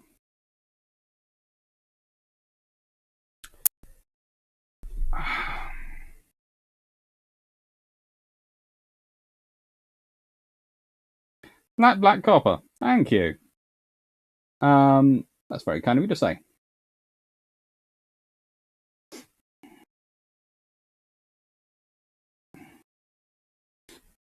The 1097 is possible. Graham Harlan, 1097 is when they claim the original teaching starts to take place in Oxford, but none of the colleges were founded at that point. So we have no real assurity. We know it's sometime before 1100, but we don't really know when.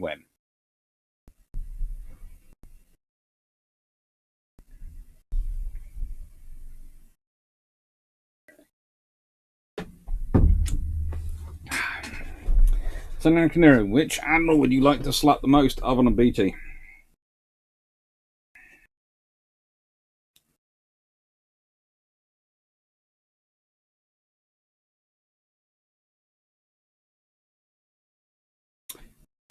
Somerville, but not because I disagree with him or dislike him, but because, and if you don't mind, I'm going to close the doors quickly while saying this.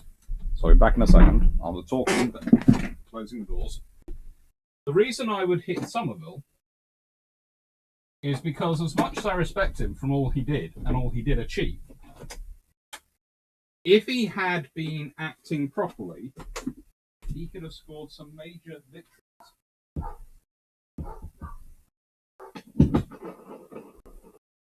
With Operation C.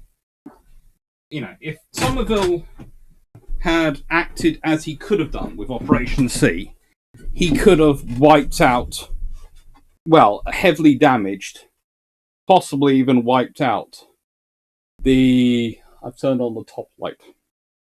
So now I've gone from random panda to brightly lit panda. If Somerville had done as he could have done with Operation C and behaved with the energy he had earlier in the war, I think he could have put a pretty big dent in the Japanese forces. And the thing is, I don't think Nagumo would have been hunting around for much. I think any losses would have been considered problematic because they would have probably started to withdraw. Because they wanted to win. They didn't want to lose anything because then they'd have to end up fighting the Americans with a lot less, and they needed the strength to fight the Americans. So anything they'll lose, I think they're pretty much going to withdraw. And I think also, if he'd managed to do a night strike, it could have caused absolute havoc, especially if you consider the quality of Japanese damage control later on in the war. A night strike from the British would have played into all their problems at that point in the war and would have probably been devastating.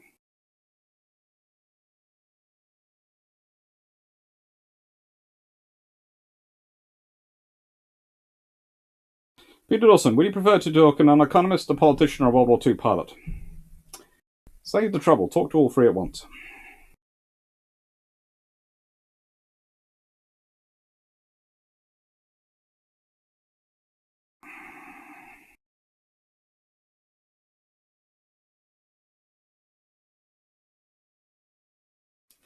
Right, Simon. If you could interview Vian, what would you be some of the questions you have? Exactly what were you having for breakfast while you were a tribal flotilla leader, and were you ensuring all your captains had the same thing? Because it definitely seems like you lot have a load of Weetabix.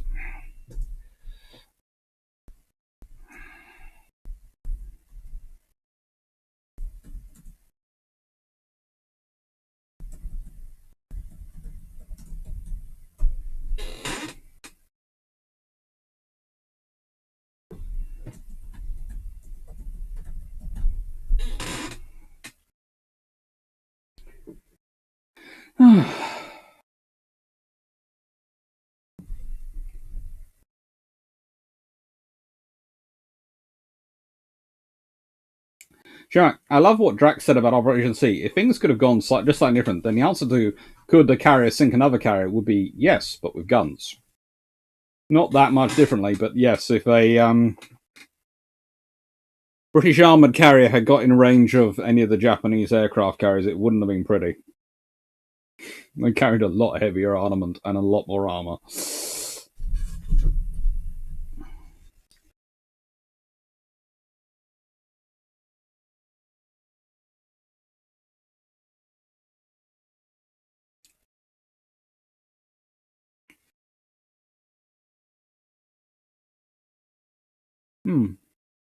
Scott, the current process for a hard down dive plane has to be completed in about 8 seconds, or the sub will probably go beyond crush deck.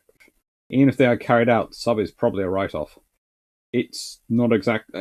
Let's put it this way, being a submariner is not a safe job. Submarines are not a safe thing. And it's one of the other issues I have with people going, oh, the future of all navies is submarines. And I go, the future of all navies then are ships which can literally be wrecked without any possible recovery just by Mother Nature or by making a small mistake. And it's far more likely with a submarine to do those sort of things than with a surface ship. I have absolute respect for those people who work in submarines because that is not a safe or easy job.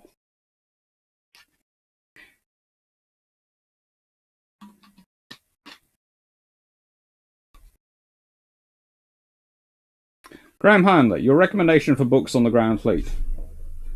D.K. Brown's Grand Fleet. I've got it around here somewhere. I think I've got it around here somewhere. Is it in the other spot?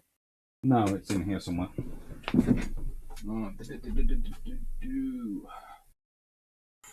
It is in here somewhere, he says. Where is it in here?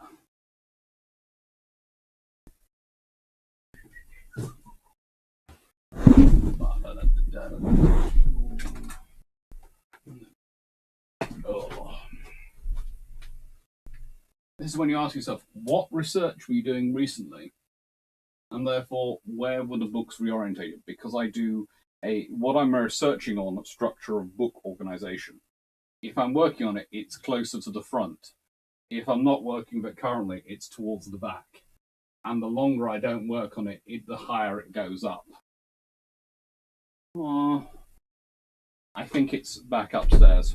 I think it's a long way off. And if I go in and the fluffy research assistant see me, I might not get out very quickly. So, anyway. But yeah, D.K. Brown's The Grand Fleet. That's really the best one for looking at the ships.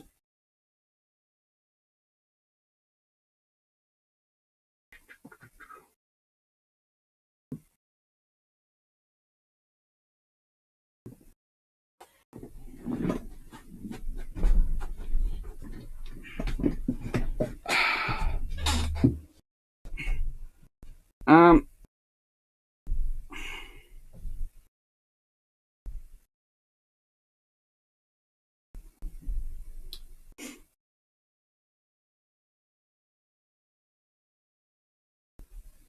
wondering, what if BT was a sub commander? Sub commander? That could have been interesting because sub commanders tended to have to be very, very unconnected. I'm not saying the submarine service was recruiting for people who weren't married, etc., but that was tend to be it because they tended to prefer people who didn't have families and commitments because it was a very high risk scenario, especially in the early days. Take care, Saffron. You're looking up prefabs. Good luck. Flatback Copper. Is Irn Bru the nectar of gods? What it is similar to? I have never drunk anything which is similar to Irn Bru. It's unique. And it's one of those things which you either like or you don't like. If you like it, nothing else will do.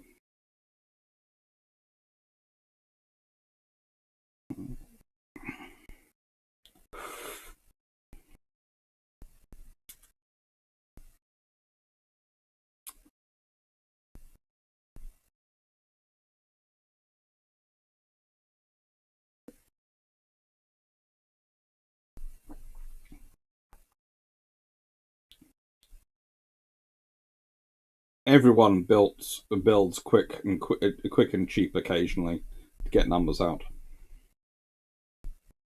The question is always, are you getting sufficient quality that you're going to get sufficient quantity? Because if you have too bad a quality, the things will collapse and so you'll never build up the quantity. But if you aim for too high a quality, nothing will reach the standard that you need it to be quick enough for you to get it out. And this is the battle in war.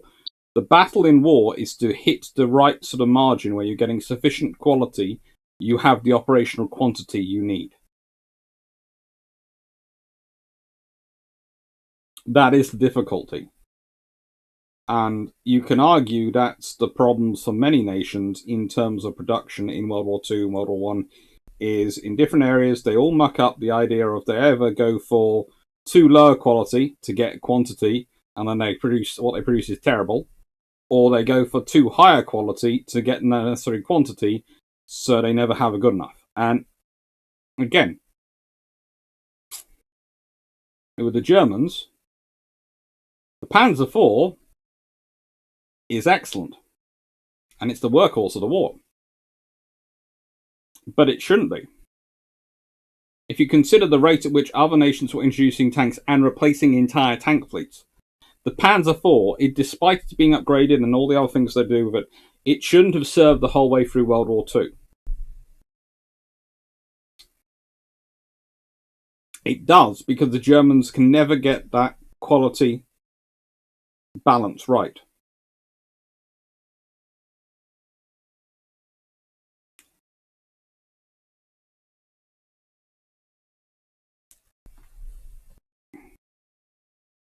Well, I like it, but not enough to pay $50 for 8 bottles by the time it's shipped. I can, to an extent, accept that. But in my heart, I don't. Grand Duke of Mecklenburg-Schwerin.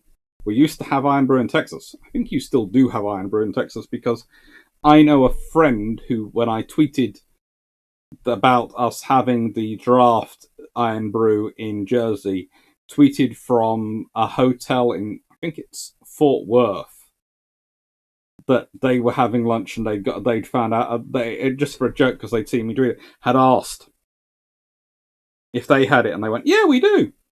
And so they got Irn Bru draft in one of the hotels in Fort Worth, Texas. I cannot remember for the life of me which hotel it was. And before you ask, the friend is a former student of mine who's now a US Army cavalry officer. And he's based in Fort Worth, Texas at the moment. I'm not sure which department of the cavalry is in Fort Worth, Texas. Or whether that's actually a cavalry posting or is in a staff posting. But, good student. Introduced him to Irn Bru. Introduced all my students to Irn Bru. That was one of my roles as king. Also, when I was teaching my bachelor students. Yeah, as a PhD student, my job, I took them on the field trips. I made sure they got through their seminars and their dissertations and knew what to do, and I introduced them to Irn Bru, and that was considered my 4 tasks. Well, I considered that my 4 tasks. No, I don't think the university really knew about my 4th task. I don't think they really would have considered it part of my paycheck.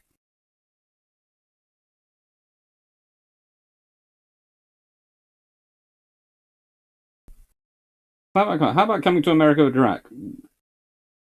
At the moment, I don't think I have the money for that. Honestly, thanks to universities not paying me on time. Or rather, the full amount on time, and then saying they're going to pay me the rest. And then eventually they do, but by the time it comes through, you have built up debt you don't need to pay off, so you don't have the money, which causes you more trouble because you have interest you have to pay on debt, so you always end up out of pocket. First one, what ship do you think Vian, Jelicoe, Cunningham, and Nelson loved the most in their careers? Vian loved his time with the Tribals. That was the high point for ship command for him, and that was the last ship he commanded, really. After that, he went into fleet, sort of up to rear admiral and fleet command level, so he didn't get a commandership after that. Jelicoe loved his battleships, and I maintain that if the HMS Agincourt, I think, could have been was built, I think he would have demanded her as his flagship. I think it would have been a fight between him and Beatty for her, but I think he'd have got her. Drac reckons Beatty would have won. I don't. I think I think Jelicoe would have stirred up merry fury to get it. Nelson, I think Agamemnon. I know Victory was his last ship and he was on all that, but I think Agamemnon was his love. She was a beautiful, well-balanced vessel, and I think all her captains loved her. And Cunningham.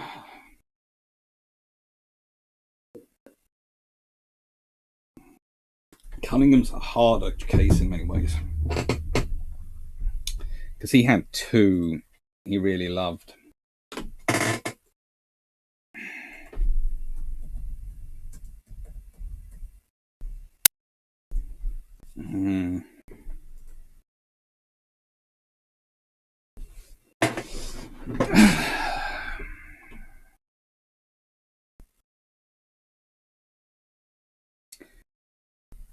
But honestly, I'll go with HMS Scorpion. Because that was the first, he was the first commander of Scorpion. Scorpion was in many ways his baby, and he really loved her.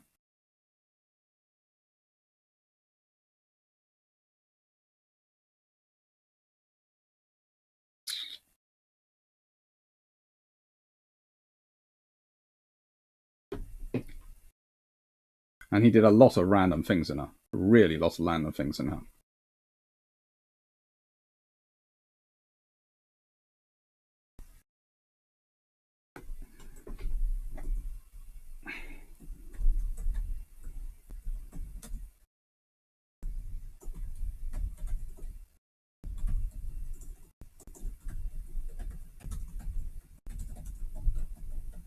Cunningham, Jelicoe, and Nelson.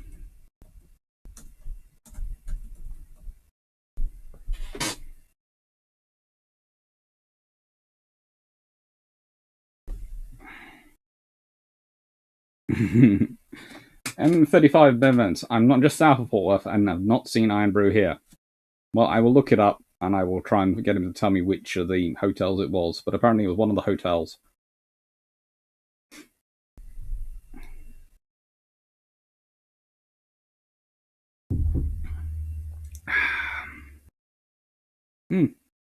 Jemek.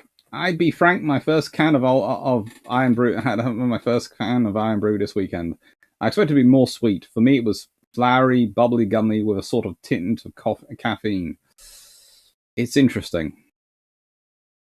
Everyone describes it slightly different. I would describe it as just honestly Irn Bru, but You look at it and you think you're going to get something orangey sweet, and you get something which is sugary sour somehow.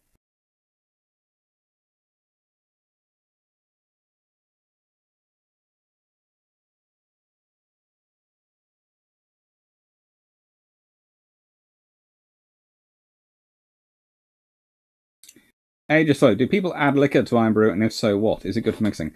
I know of one. I don't drink alcohol, but I do know of some people who mix whiskey in with Irn Bru.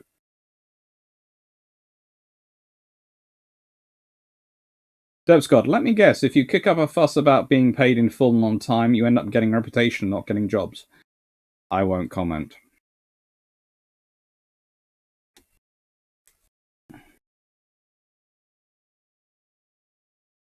Lucas Janch, do you know any books, papers, or other sources for a possible British involvement in an invasion of the Japanese home islands?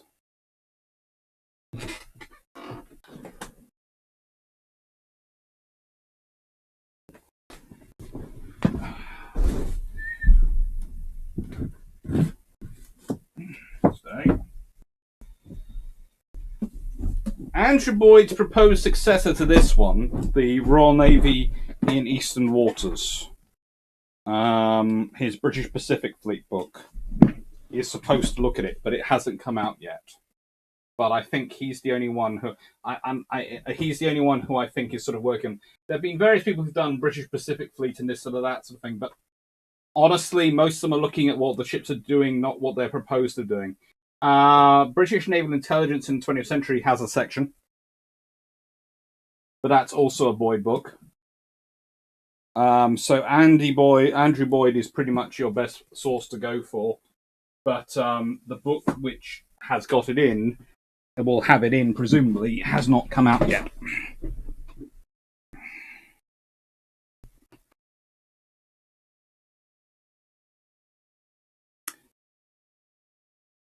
And then Vian had to deal with a bunch of stuffy people telling him, no, you're commander of a carrier task force. You at least have to tell people what you're doing in advance. It was almost theoretically he had to tell his senior officers the people above him what he was doing for him. He always told the people below him what he was going to do. He just sometimes forgot to tell the people who were technically senior to him and supposed to be in charge of him. And at one point runs a whole carrier group in to pick up some downed pilots because no one else was going quick enough. So just takes the carrier in. Yeah. Mountain Dew is a lot more sugary than Irn Bru.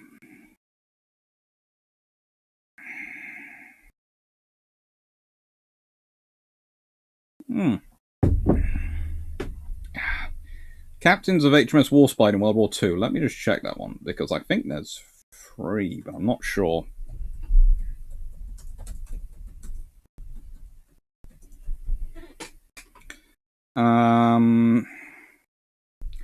Okay, I'm going with U-Boat.net because that's usually a fairly good one to go with.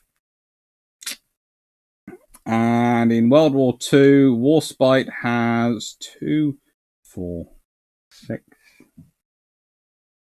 8, 10, 11 captains. Technically. Including people who are acting captain.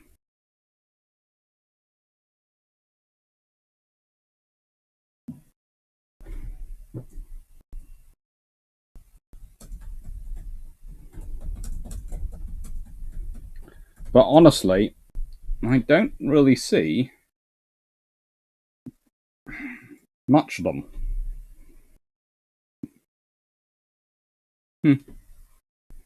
Cute.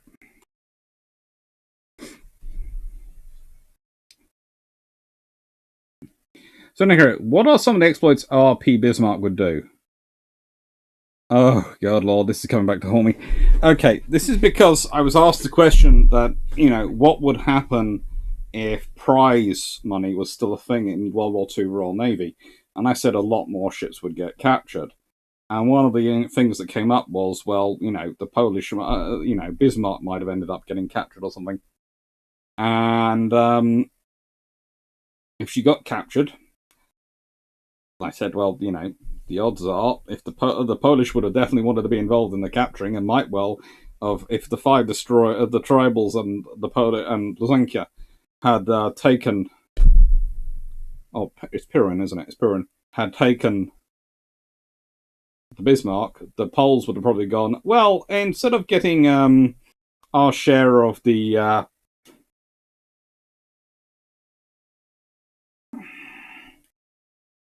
prize money, we'd like the Bismarck itself.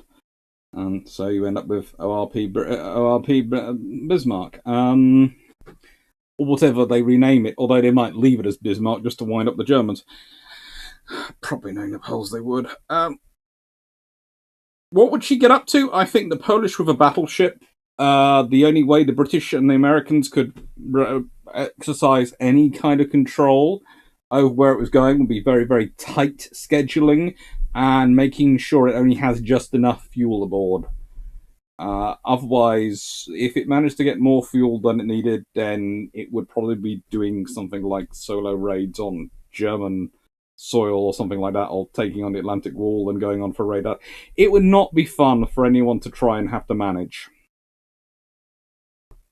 It just wouldn't be.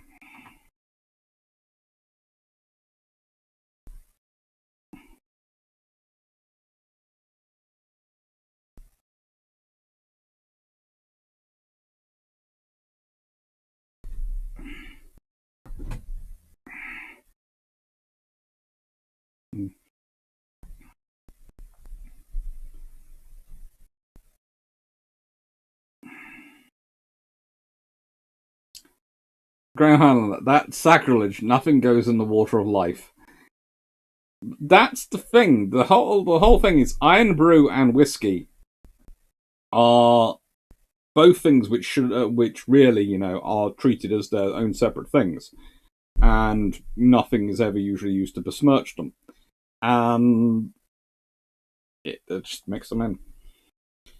And if you want to get a Scottish tab lock, apparently you put whiskey, absinthe, and Irn Bru together, and that's just disturbing. Don't drink that. Do not. Well, this week, Type 83, if named as the Admiral class with Duke of Edinburgh's lead ship, how do you name the other 5, or hopefully 7? I'll cross fingers for hopefully 8, but we'll leave that to one side, because I like the rule of 3. Nelson, Rodney, Bastardos. I know there are land bases currently, and there are currently land bases named Nelson, you know, and Collingwood, but Nelson, definitely. Rodney would have to come back.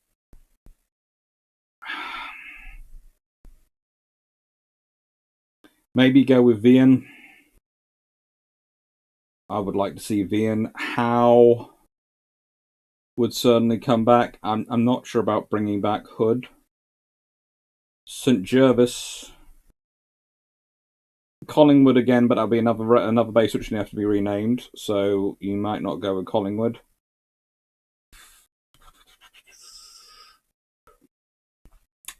Duncan, because I think having an Admiral Duncan is good, and there's the Type 45 be going out of service to be replacing one Duncan with another Duncan.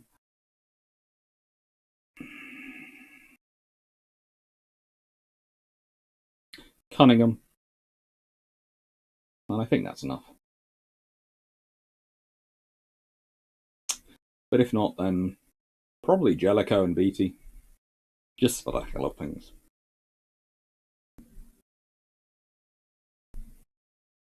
That's God. Recently read about USS Liberty. What's your views on the incident? I'll check which is the big incident with USS Liberty from memory. Yeah, the one attack. Yes, the one attacked by the Israeli Air Force. Basically, mistakes and weird things happen. Sometimes they happen honestly, sometimes they don't, and we don't know until we have full information from both sides. And I mean, a lot of more information than we already have, then we'll never really know. We can only go with our best estimate, and my best estimate is that if you're traveling fast enough and you've got orders that there are threats in the area and you have a hammer, everything looks like a nail. Deb Scott, Pete Bismarck would attempt to retake Gdansk alone, orders or not.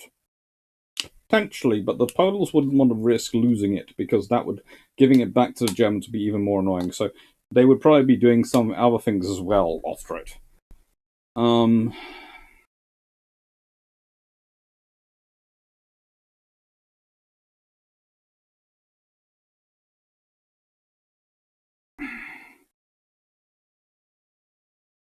Bye cover. Just to let you know, you and Drac and helped me get through this COVID year.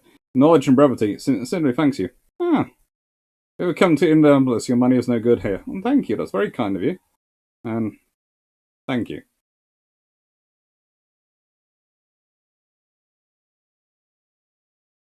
I wouldn't mind visiting Indianapolis. There's a lot of cool stuff around there.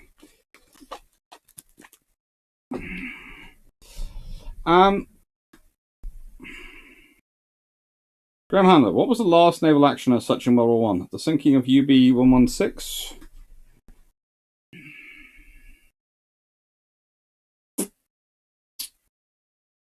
Seeing as they were doing shore bombardments pretty much up until the armistice, I have to think it was possibly them. But 116 definitely comes quite high up there, so possibly that. Could you ever imagine Berlin under Polish occupation? I think the Poles are ferocious fighters, but they are also honourable, in my experience. I have a feeling things would have been better for the Germans in Berlin under Polish occupation than things were in Warsaw.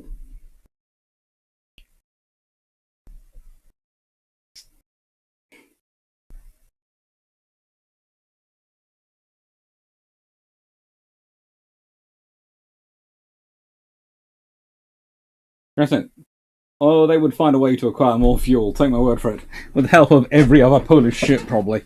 I'm sure they would, but it would take a while to fill up a battleship.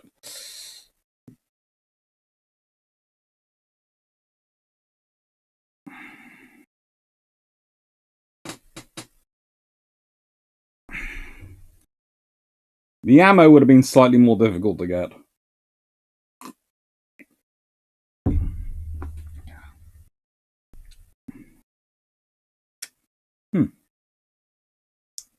So, in fact, question, how far up the Rhine could the Poles get with Bismarck?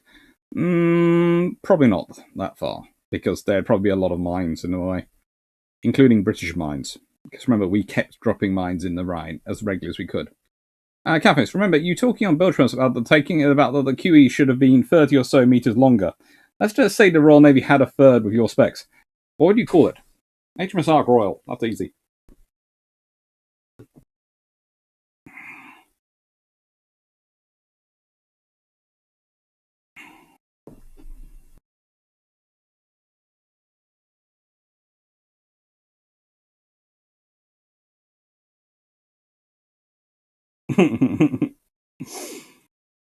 Paul Buswick, Poles with Bismarck will probably be on a mission to ram a Tirpitz in a Norwegian fjord.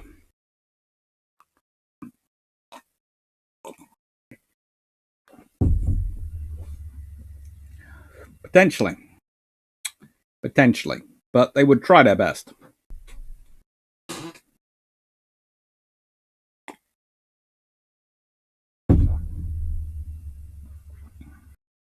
No, Scott.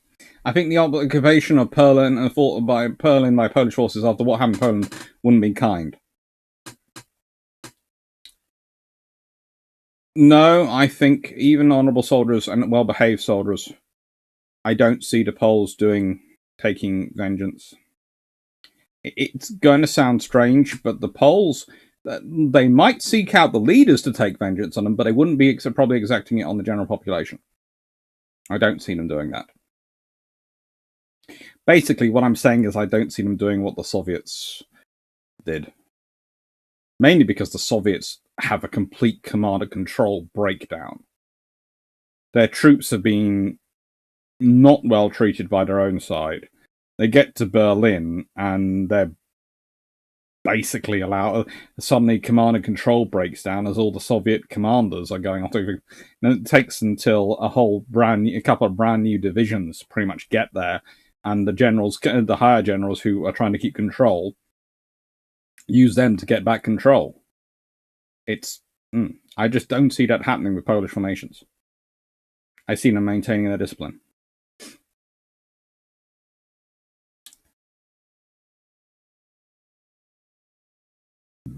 Pardon me. The next bilge bumps will be coming out on Wednesday. That's because last week's bilge bumps was held up because, and I still don't think we do, have a working iTunes account, because I tried to set one up because SimSex 1 doesn't work for bilge pumps for some reason. So I try and set up our own iTunes account, and that's just basically giving me a nightmare. And that held it up, and then we were discussing it, and basically went, we didn't like that one. It wasn't as good as our normal product. So, yeah, you'll hear all about this in next week's bilge pumps.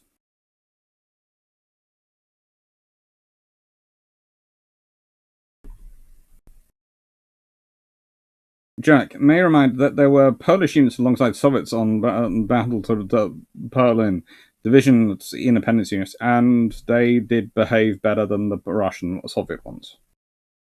Again, but I don't think they were allowed that close to Berlin from my reading of it.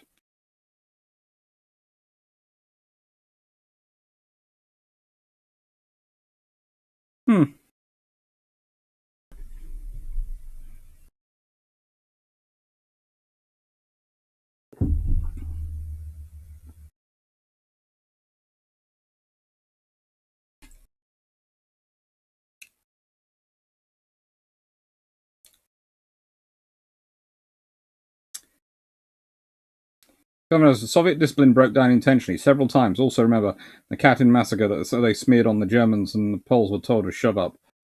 There are many, many things in that time. It's not a good time for history. And the trouble is, a lot of national stories get involved in it.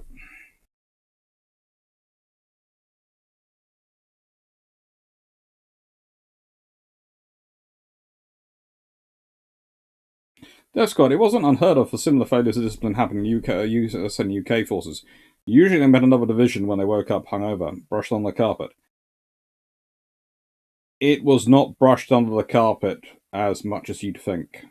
It's very easy to work out when it happens, and very quickly officers learnt that they maintain control of their troops, or they wouldn't have control of the troops any longer. The British have a slightly different method of it. If, to an extent, certain things can be forgiven. If there's proof of anything too bad, it can't be forgiven, and it's not. But the officers are very quickly, and same with the Americans, the officers are very quickly cashiered and disappear off. They're sent back to rear echelon units or away, and their careers are over. That's the British way in this one. It's not so much hushing up as, we can't prove this because of the lack of evidence, but we're not going to trust you anymore with command of your troops. And you do that a couple of times, and enough stories go round, the officers tend to try and keep the worst excesses as much as they can under control.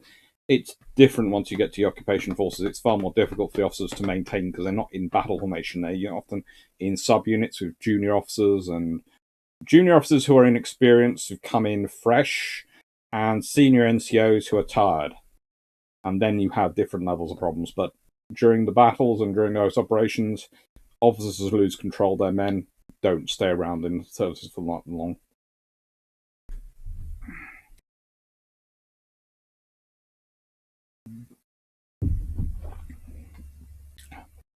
Thank you, Martini Henry. Thank you. I'm gonna, nicest way, because I might not be able to get any more Irn Bru tomorrow, I'm saving this for tomorrow. But that means you have to the end of this glass till I finish.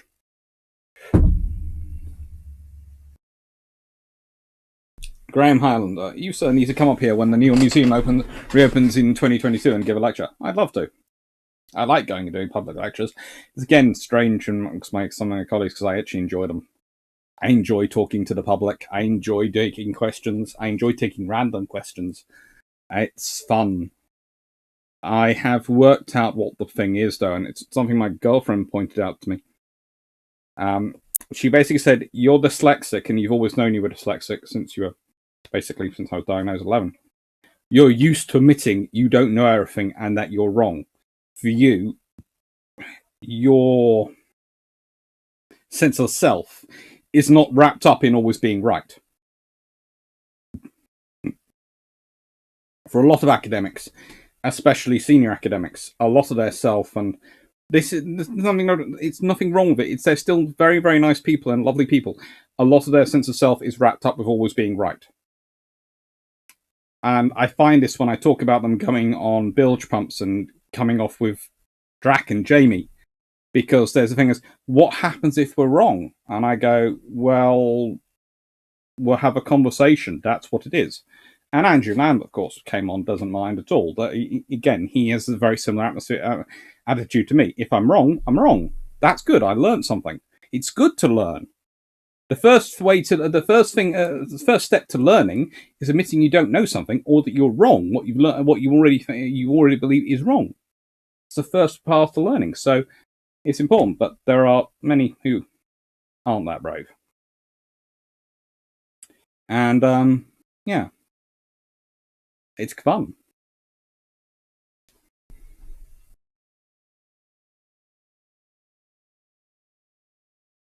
That's good. By brush on the carpet, I meant it was made sure that it was from public messages.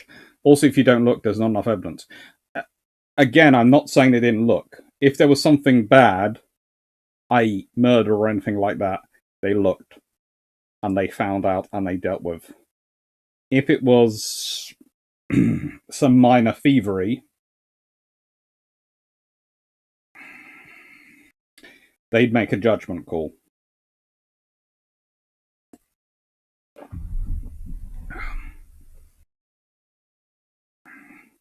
Batman Copper. I know Drac is hard on hammers, but could you trust him with an anvil? He has one. We can all be afraid.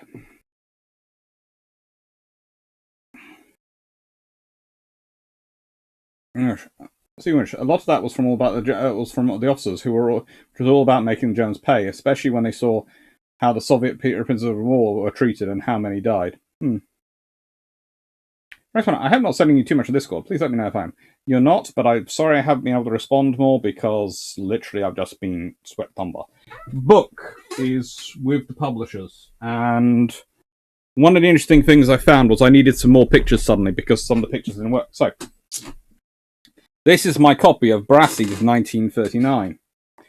And I knew, and this is thanks partially to Drac, that I've learned a lot from him about copyright and all those things. And what he taught me meant that I was able to go in here and go, hang on. This has some really cool pictures. And these pictures are promotional material, and they're also out of copyright from this book, because this book was published in 1939. So that's a nice long time ago. And that you go is, of course, HMS Afridi, which is the first tribal which Vian commanded. And there's actually more ships in here, more tribal destroyers. There are a lot of them. There's also a picture of Liverpool in here. This is why I love these books. These Brassey's books are absolutely gorgeous. And they have lots of cool pictures in it. You suddenly realise how important the tribal class destroyers were, though, to the Royal Navy, if you go through this book, because it has a picture of Afridi I've showed you. This is the picture of Mohawk in here. And I've gone on. But also, right at the front, at the very, very front, pretty much, there is a picture of Eskimo in the Parsons turbines.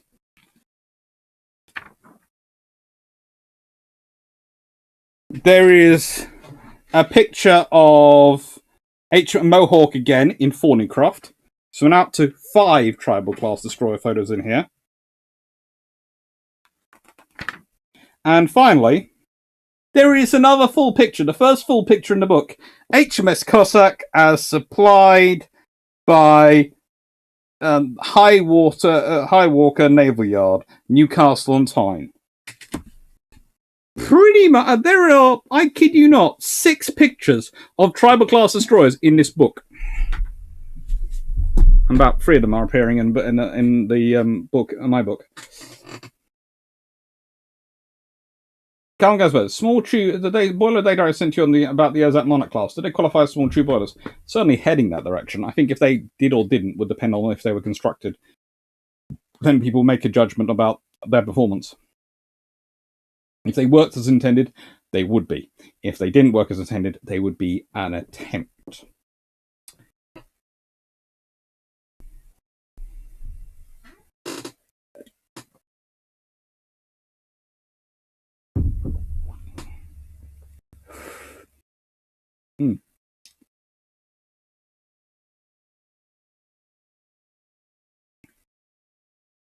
But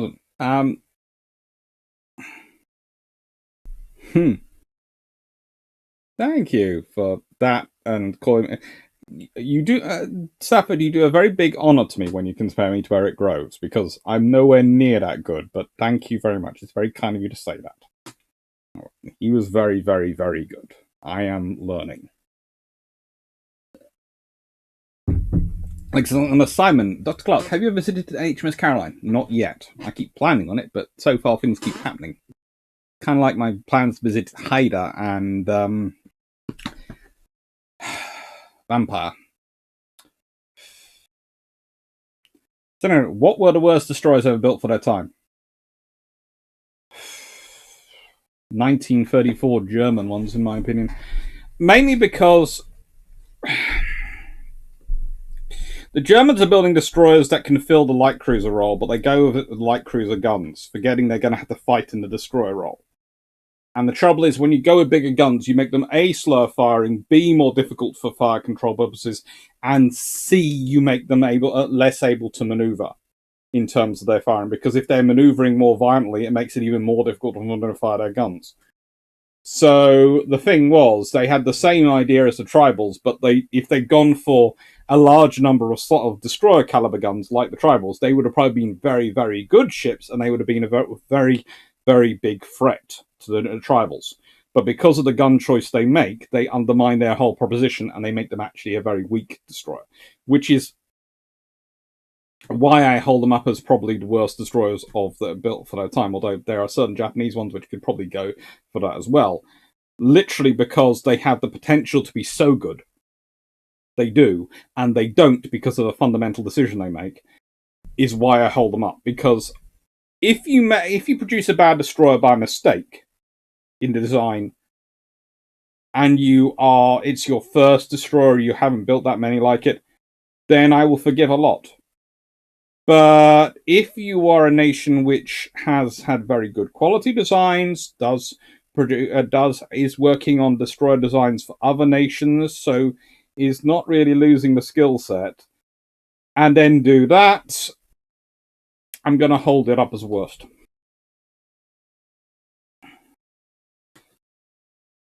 The Grand Duke of Mecklenburg, the 1936 was worst. I would say the 34 was worse because it leads to 1936.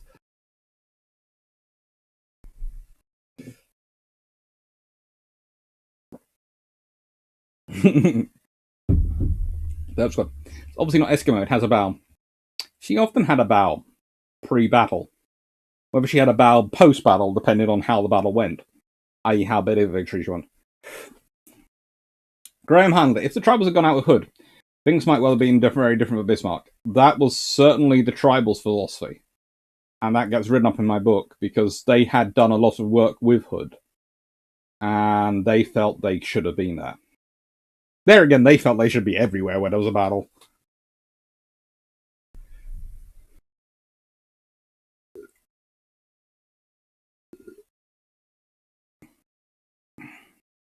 Calvin Gabs, re-overgun German DDs, having dual-purpose 105mm duals in their place, or instead of their 150mm single. Yeah.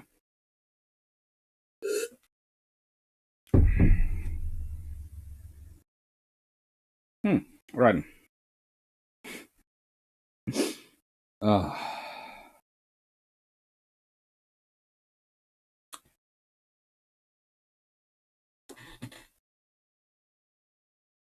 Sometimes I think the biggest issue for you and Hyder is now dollars, as you have both shots. I think you're okay to fly in. Probably. I think my vaccine's okay, Derp Squad. But if I had the dollars, that would be where I'd be going.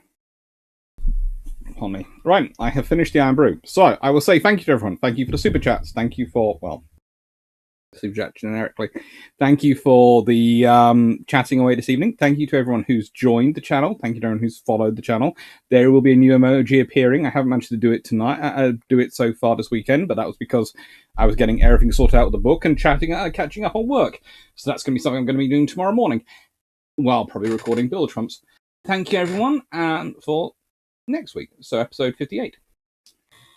And thank you very much, everyone, for being here and chatting this evening. Thank you very much for the questions. Sorry we haven't gone through many books, but your chat has been too interesting, so apologies. Going to have to do something about that. But I have got a lot of books. This pile of books is the next set of books for a book or two to review.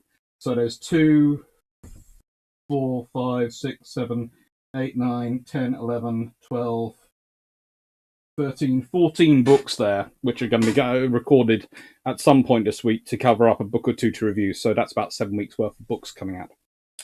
Right.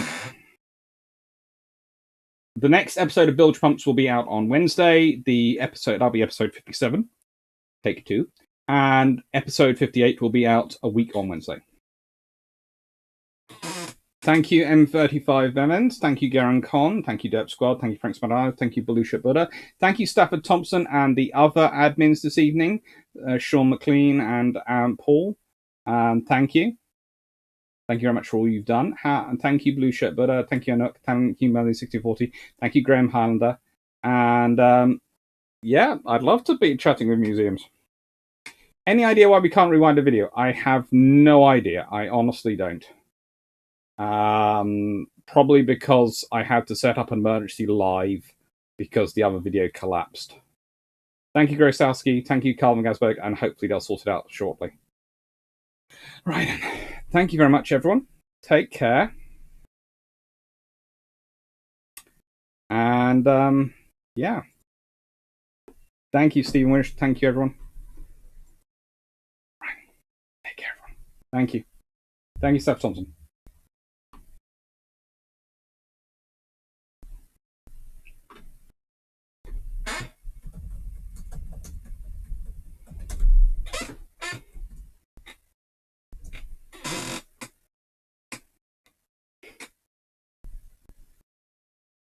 Thank you, Constant Drowsiness, and sorry, missed the stream. I did do 4 hours, though.